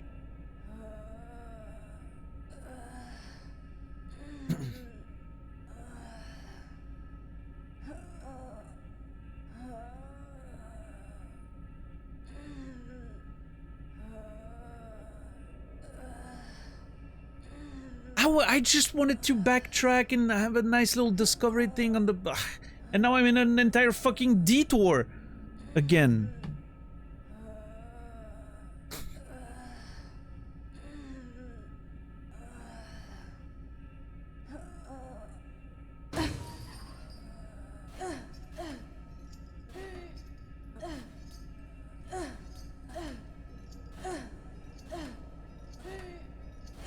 This is like in Final Fantasy VIII, when you're in a prison and you have to like swing from side to side to break the cage.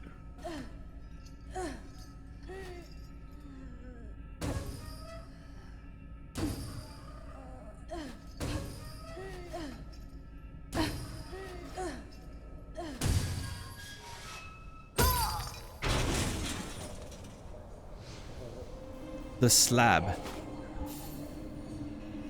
Oh boy, I was not ready for this.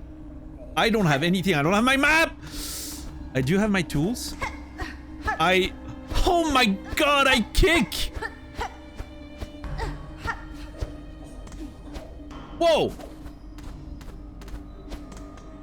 Okay, low key. I want to play the game like that. That's just fucking rad.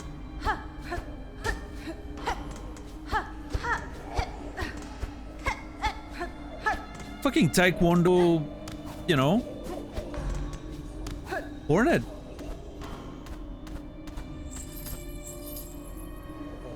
Music's pretty great.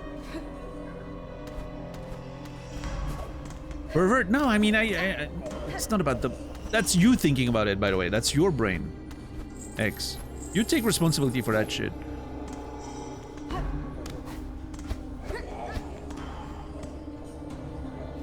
The lack of map is a little bit concerning. Also, I feel like I don't do very much damage with this. A luck with the mark heretic.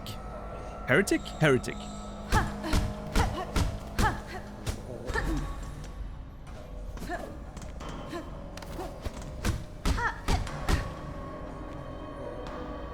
A luck with the mark apostate.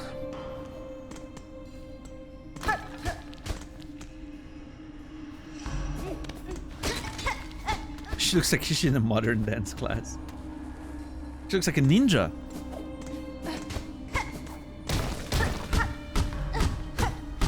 Yeah, kick that shit. Okay, never mind. Hiya!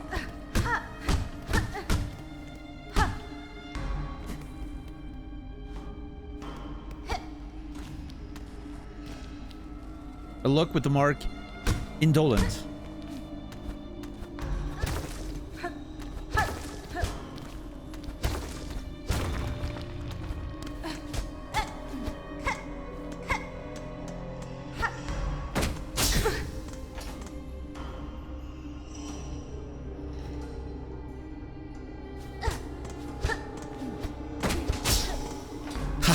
Not this time.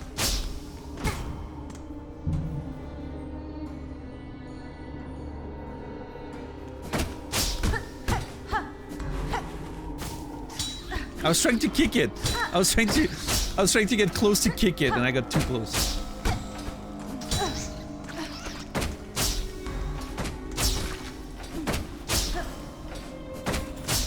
That other thing died.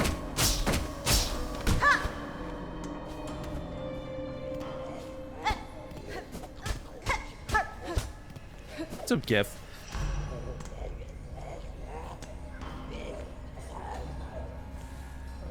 Oh shit! These fucking nerds are messing with my tools.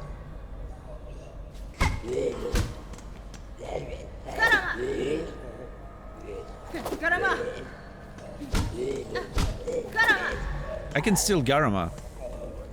They should be worried. For as long as I can Garama, people are in danger. Oh man.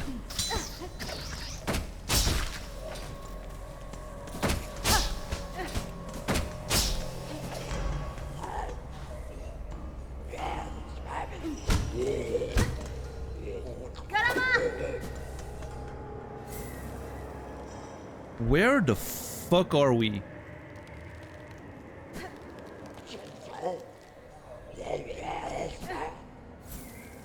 My health gets frozen. I wonder what that means.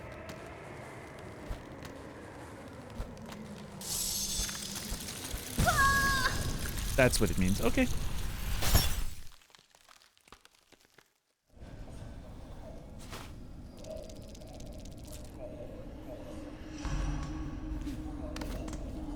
We're gonna have to be a little careful about that, because I don't know, I didn't check the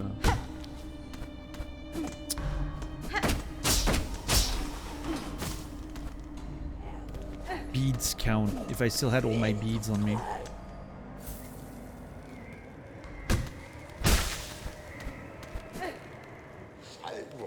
I don't even have my fucking inventory menu. I can't know.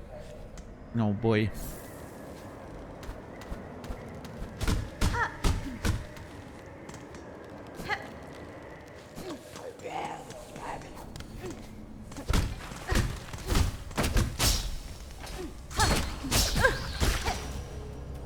Well, that will do. No, I don't have my things. I have like 0 shards or something.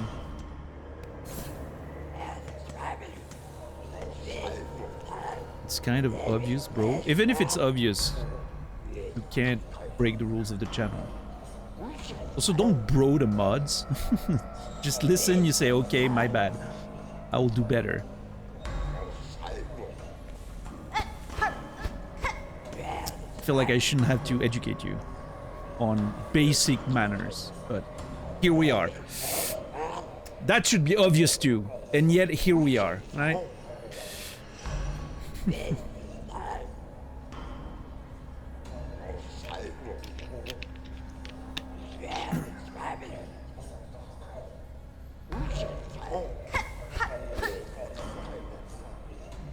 Even if it's super obvious and Daniel is stupid, we embrace it. Exactly. My stupidity doesn't mean the rules of the channel stop existing.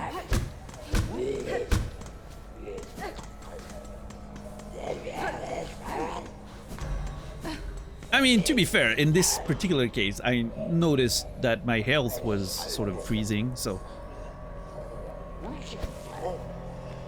I wasn't sure what the effect was going to be. Maybe it would prevent me from healing, maybe it would damage me. Now we know.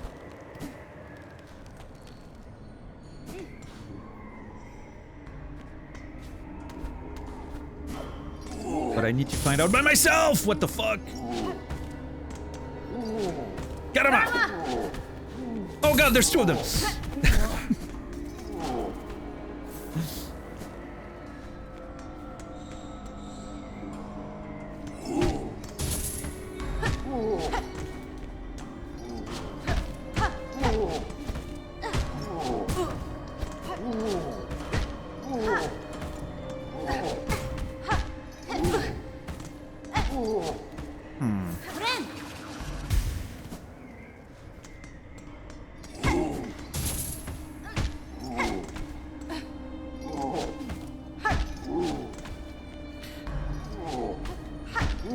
The lack of floating is disconcerting. I got so used to floating to avoid stuff in the air. Also, the lack of range is obviously an issue. I wonder if I can still parry without... probably not, right? Also, it doesn't seem like those attacks are parryable anyway.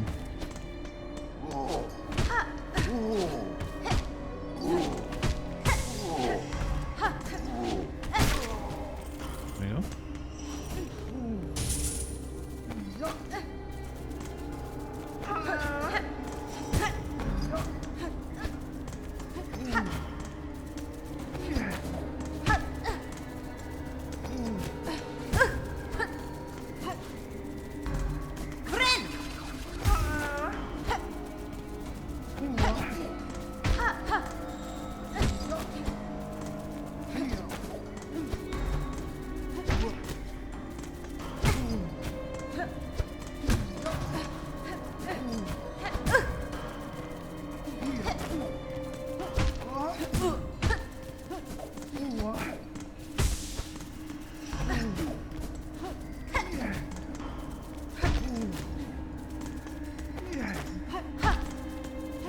I do no damage, it's insane.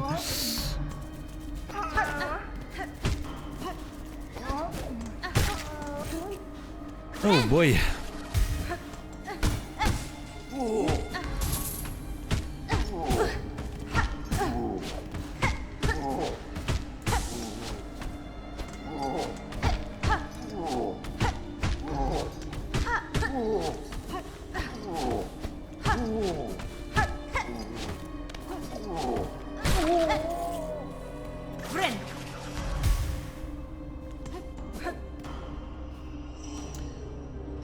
Indolent.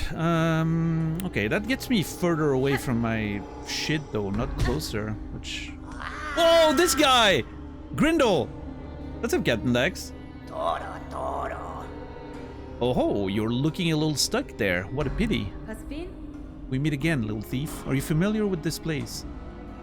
If we ally our efforts, our escape could be made that much easier. Oh ho, you jesting? There ain't no allies in prison. You can just throw yourself against the walls in there while I go sniffing for goodies.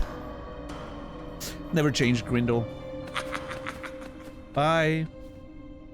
A lock with the mark Indolent.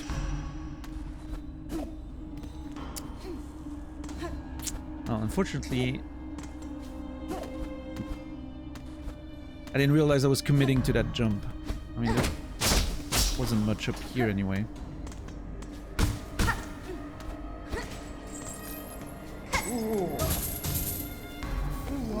The key of the Indolent. Okay.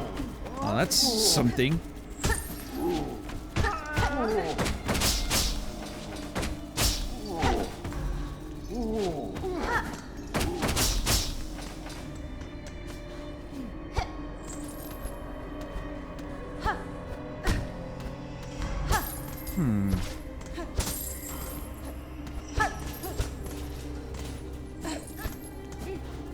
Where are the nerds? Oh, there they are.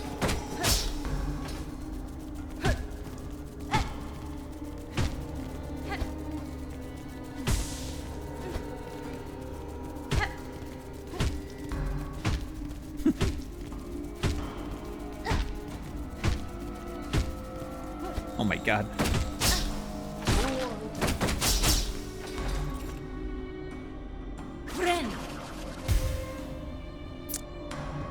A lock with the mark Indolent. Use the key of Indolent. No, not right now, because I do want to check this.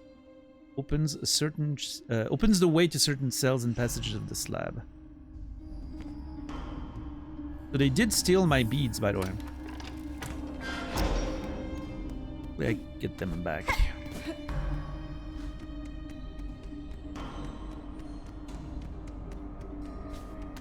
I will say, I did not expect a little Bloodborne type situation in this game. Kind of interesting. Is that the way back to the beginning? Yes. Okay.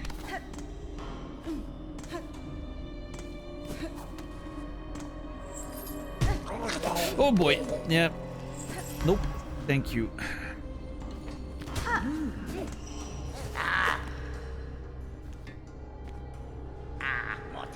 Oi! We thought one of them buzzing bullies was sneaking up on us, but it's just a mangy jail bug. Why are you in here then? Caught thieving, were you? Greedy? I've stolen nothing, rather I suspect the wardens are servants of the Citadel. The cage used in my capture bore similar runes to the one that first brought me to this land. Found in that cage have proved a fine gift were they to deliver me to their masters. Pah! There's nothing fine about you, jailbug. We recognized the fellow thieves as soon as we saw you. I don't think Grindle's being very nice with me right now. After I freed him from his predicament earlier in the game. Now, don't be lingering around here. Those guards will be wanting to pop you back in your cage real quick.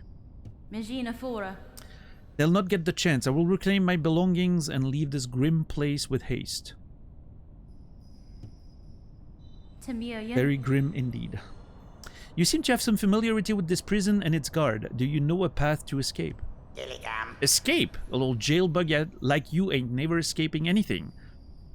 Get out of here, will you? Stop bothering us. You got nothing to steal, we got nothing to talk about. Lots of good stuff tucked away in this old prison. Lovely place to bring a lucky little snitch bug like Grindle. What a favor those lugs did us. Oh ho ho. Freaking Grindle. Oh, that's a thing. Okay, first things first. Rest at the bench.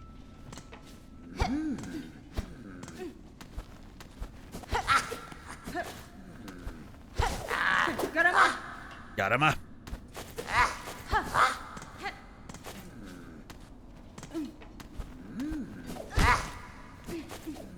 Hold on, that thing reacts. I don't think it does anything, but...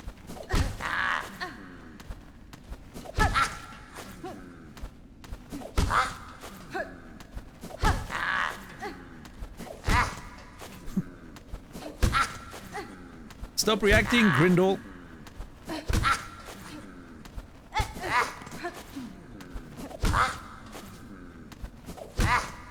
Okay, I wasn't sure if I could maybe break it. Little fireflies would just fly all over the place, maybe lighting the place up a little bit. Doesn't seem like it.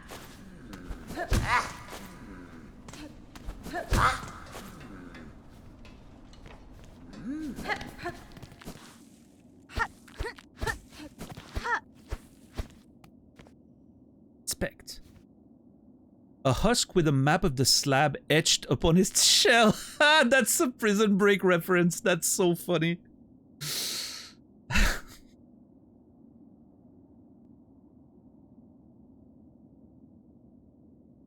Finding a Prison Break reference in a video game in 2026 is pretty fucking insane.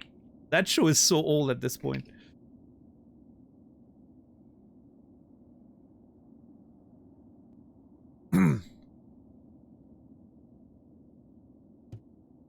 Take the map, yes.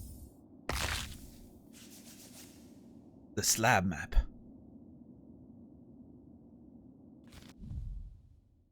Oh my god, you don't even get to see where you are, like, in the overall world map. Like, it doesn't tell you. That's kind of great. I like that. Unless... Nope. The feeling of being completely lost and you know, pretty great there. I like that.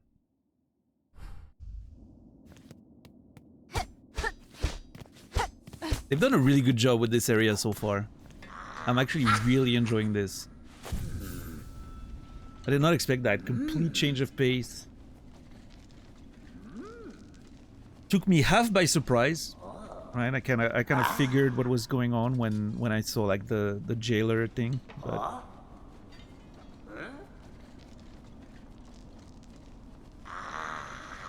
glad you're having fun in jail. Hey, you gotta do what you gotta do around here. Colette. It's not easy to have fun in this place. Where's Prison Mike? Prison Mike was here earlier. He could tell you all about it. The Dementors.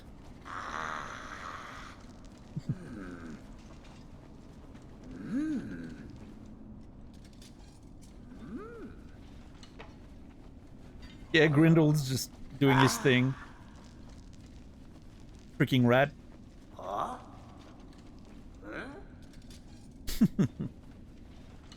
What an interesting change of pace for the game. Like, man.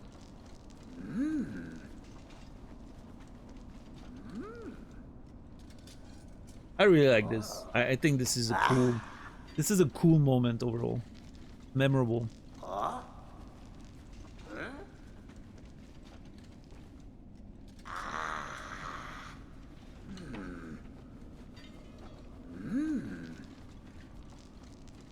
Seems like a pretty big place too. Wait, where's my map? There we go.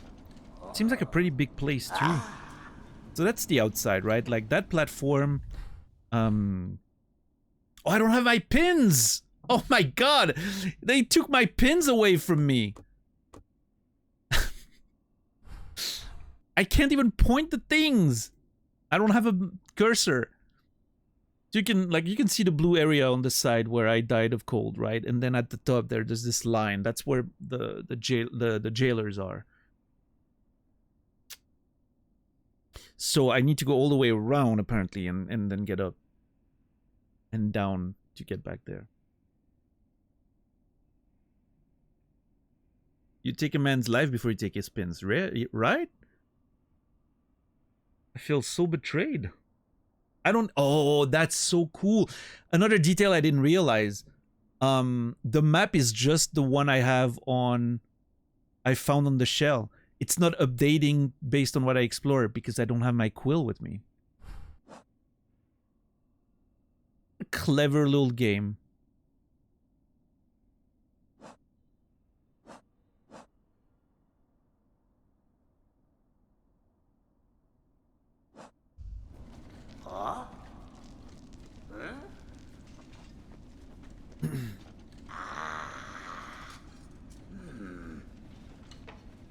Yeah, they really thought about all the details, yeah. Which is, again, like, it's not just for flavor or anything, right? It's not just a small detail that adds to the sort of, like, the vibe. No, this is, like, an actual, like, gameplay thing. It affects your experience in this place. It not only makes you feel the isolation and the sort of loss of all your equipment and the desire to find it again, right? But it also affects the way you can actually explore and the you know, what's available to you in terms of skill set.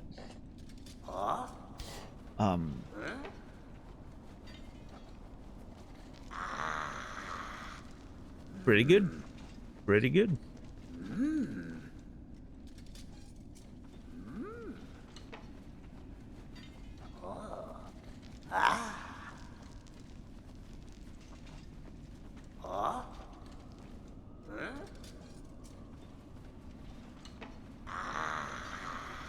Thankfully, they didn't take Garama, no. None of our sort of like physical, innate skills, you know, those are still there. Yeah, it makes you feel scared. Exactly. Like the feeling of isolation, being completely lost and powerless. Very, very well done. I want to try to kill that thing with my kicks.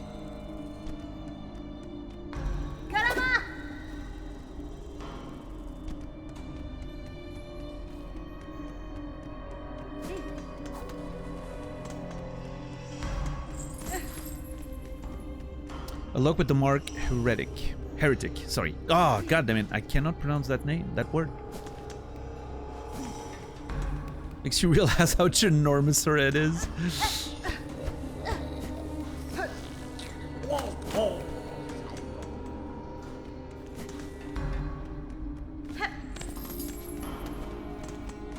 She's a smart gal, you know. You need a lot of room for that whole brain. Oh my god, dude. That's the thing that got me trapped. Fucking spitting whatever it is. They spit.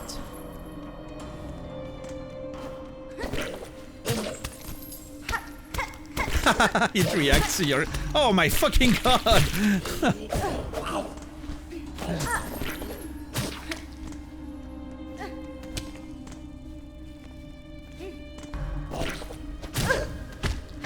I had my weapons with me, I...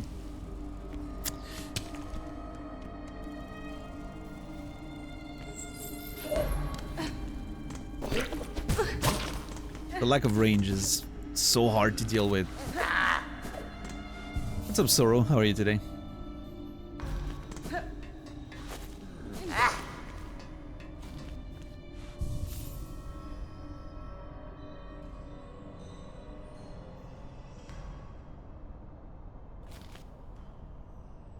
Oh, man.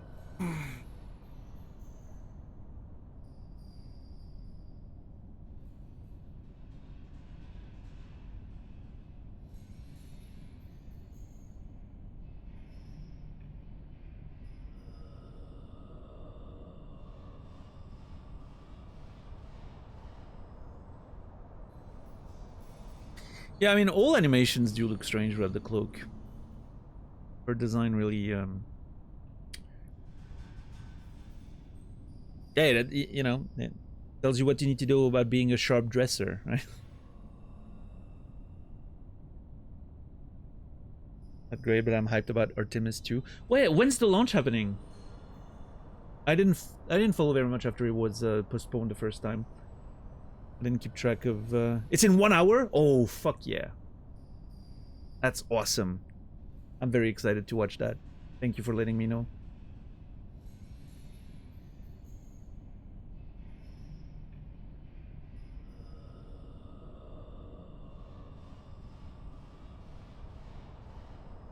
If it does not get screwed. Well, yeah, I mean, there's always uncertainty with that stuff, but... Yeah, I'm gonna be watching that for sure. Are they streaming it on the official, like, Twitch NASA channel or YouTube or something?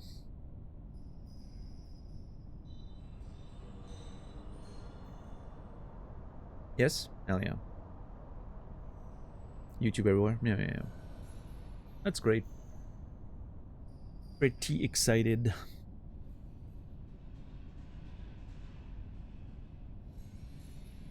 There's even a badge for it? Does the badge have anything to do with... What kind of badge is it?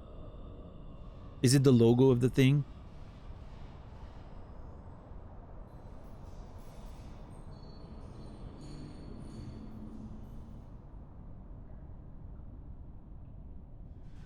It's the NASA logo? Okay.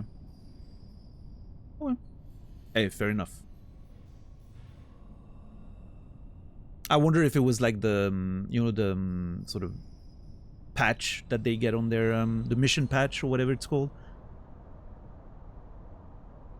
Also got this. Oh, nice, nice, nice. Hell yeah. But I have to open that.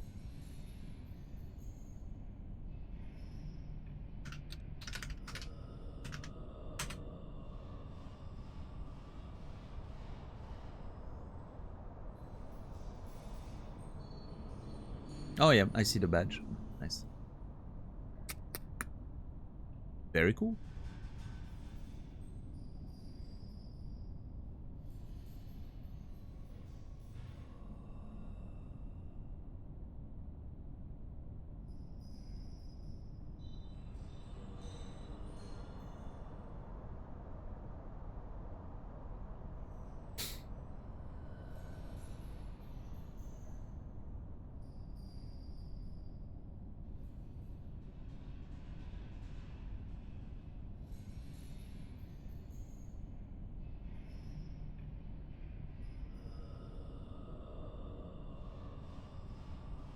Well, what a predicament we find ourselves in. No tools, no weapons, no resources. Lost in a prison. With Grindel, of all people. Not the you know, the direction I thought today was gonna go. I was ready for just a chill stream with some backtracking, some singing, some... No, instead, completely derailed. Which makes it even I think hit even more, even better, right? Like the actual feeling of being disrupted makes it even more meaningful. Pissed at NASA budget cuts, but what can you do? Not like ESA is doing much. Yeah, I mean,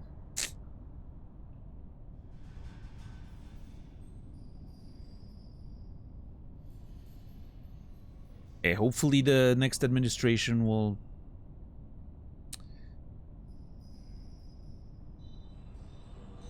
reroute some budgets a little bit more into education, discovery, space, and a little less into nonsense. What's up, Sylvan Shade? How are you doing today? I am very much without cloak, yes. Child without cloak is my current name. We got Sylvan Shade. They got us. I got spit on, put in a cage. It was a terrible experience.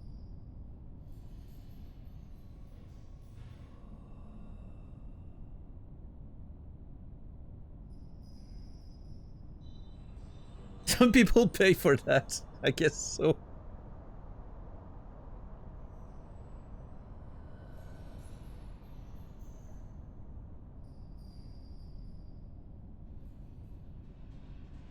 Doing well, man. I'm glad to hear. I'm not doing so great today. My brain's a bit of a mess today. I don't know what's going on. I just woke up weird and it never really got any better. So, you know, I'm just there. Which is some days that's all you can ask of yourself, right? Being there. Showing up, as they say. So that I've done.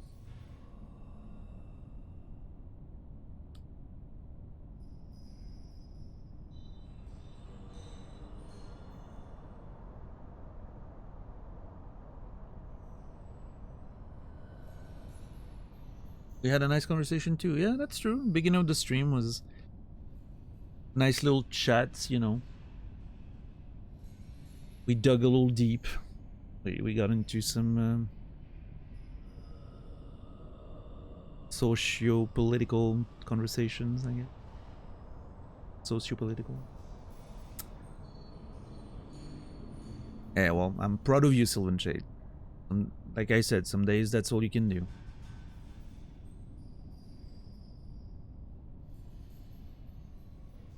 And hopefully, tomorrow will be better.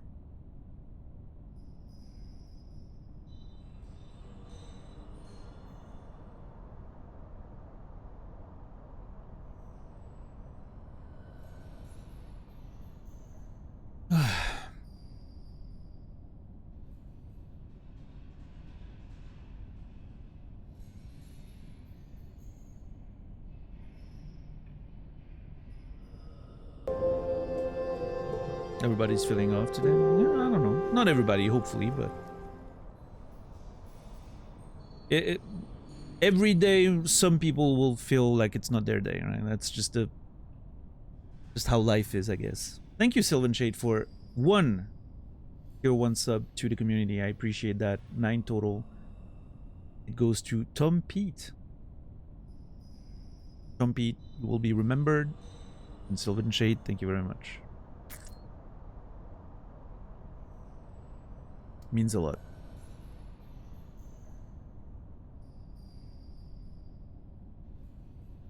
Yeah, I think I'm gonna have to just get some food in my system. I'm gonna chill a little bit, watch the Artemis launch. Hopefully it happens properly and everything. And you know, tomorrow's another day.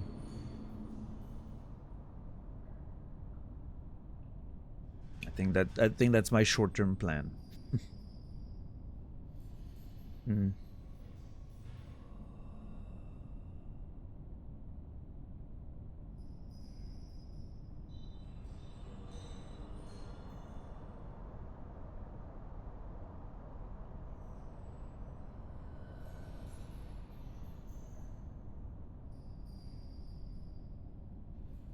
Yeah. We need to get out of that prison, but that, ladies and gentlemen, is gonna have to be a story for tomorrow. Wait, what day is it today? It's already Wednesday? Holy fuck, dude. Tomorrow's the last day of the week for streaming. This week went by in a blink. Like, I just... I legitimately thought it was Tuesday today. For a second.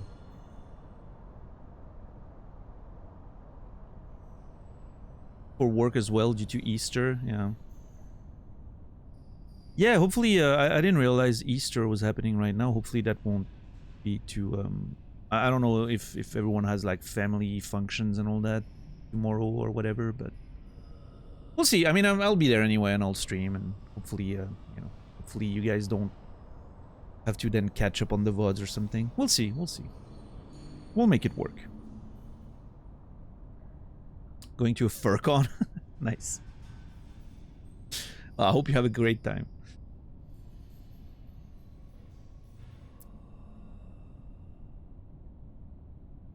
You excited? Hell yeah.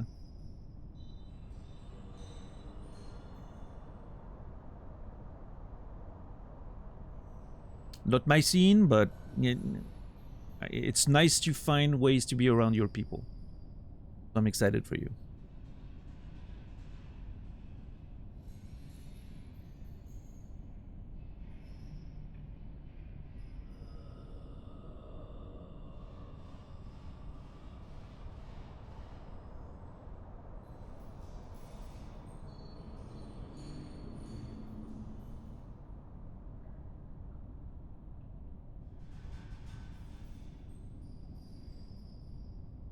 Yeah, no, I mean, thank you, Chipunk. Thank you for everyone for showing up. You know, it's one of those things. I'm just like,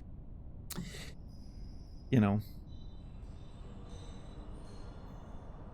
there's a part of me that feels like I knew before stream. Like, I had a feeling, I felt it in my brain that I wasn't 100% and that I probably shouldn't stream. And there's a part of me that's like, I don't know, today wasn't, you know, I wish I was in a different, better sort of mood and vibe for to enjoy the game. And I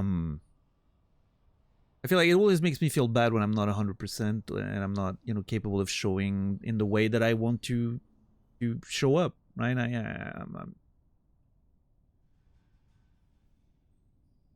Sometimes it feels like it's better to just cancel the stream and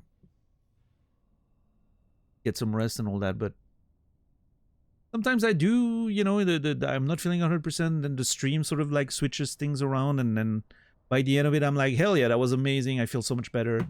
Today's not one of those days. Today's one of those days where I'm just like, I'm at the end of it, and I'm like, I kind of feel like I shouldn't have streamed, but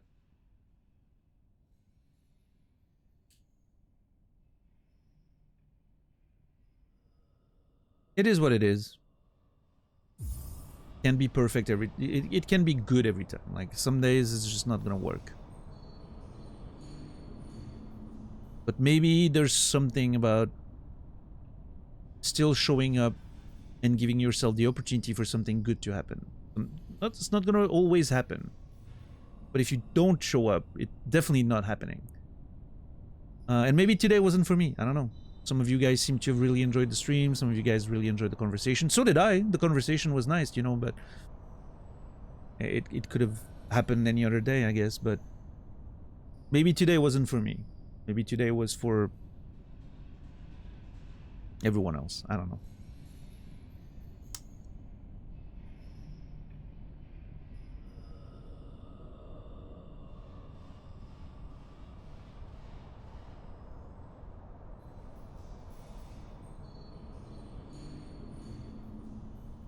Anyway.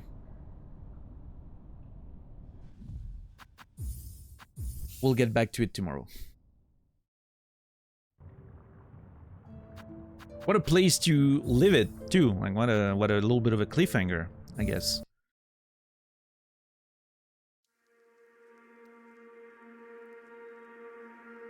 I suspect Daniel's worked more hours today than I have. I don't know. You guys did most of the work today. I just showed up and opened my mouth, right?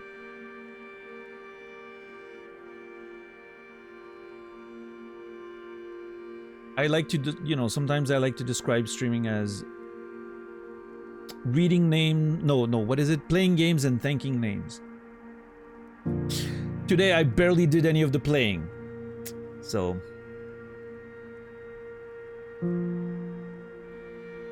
but I do appreciate all of you. So the thanking names, that stuff happens. What's up, Alushe? Yeah, thank you everyone. Not that far from teaching. There are similarities for sure, DJ. I've noticed that over the years.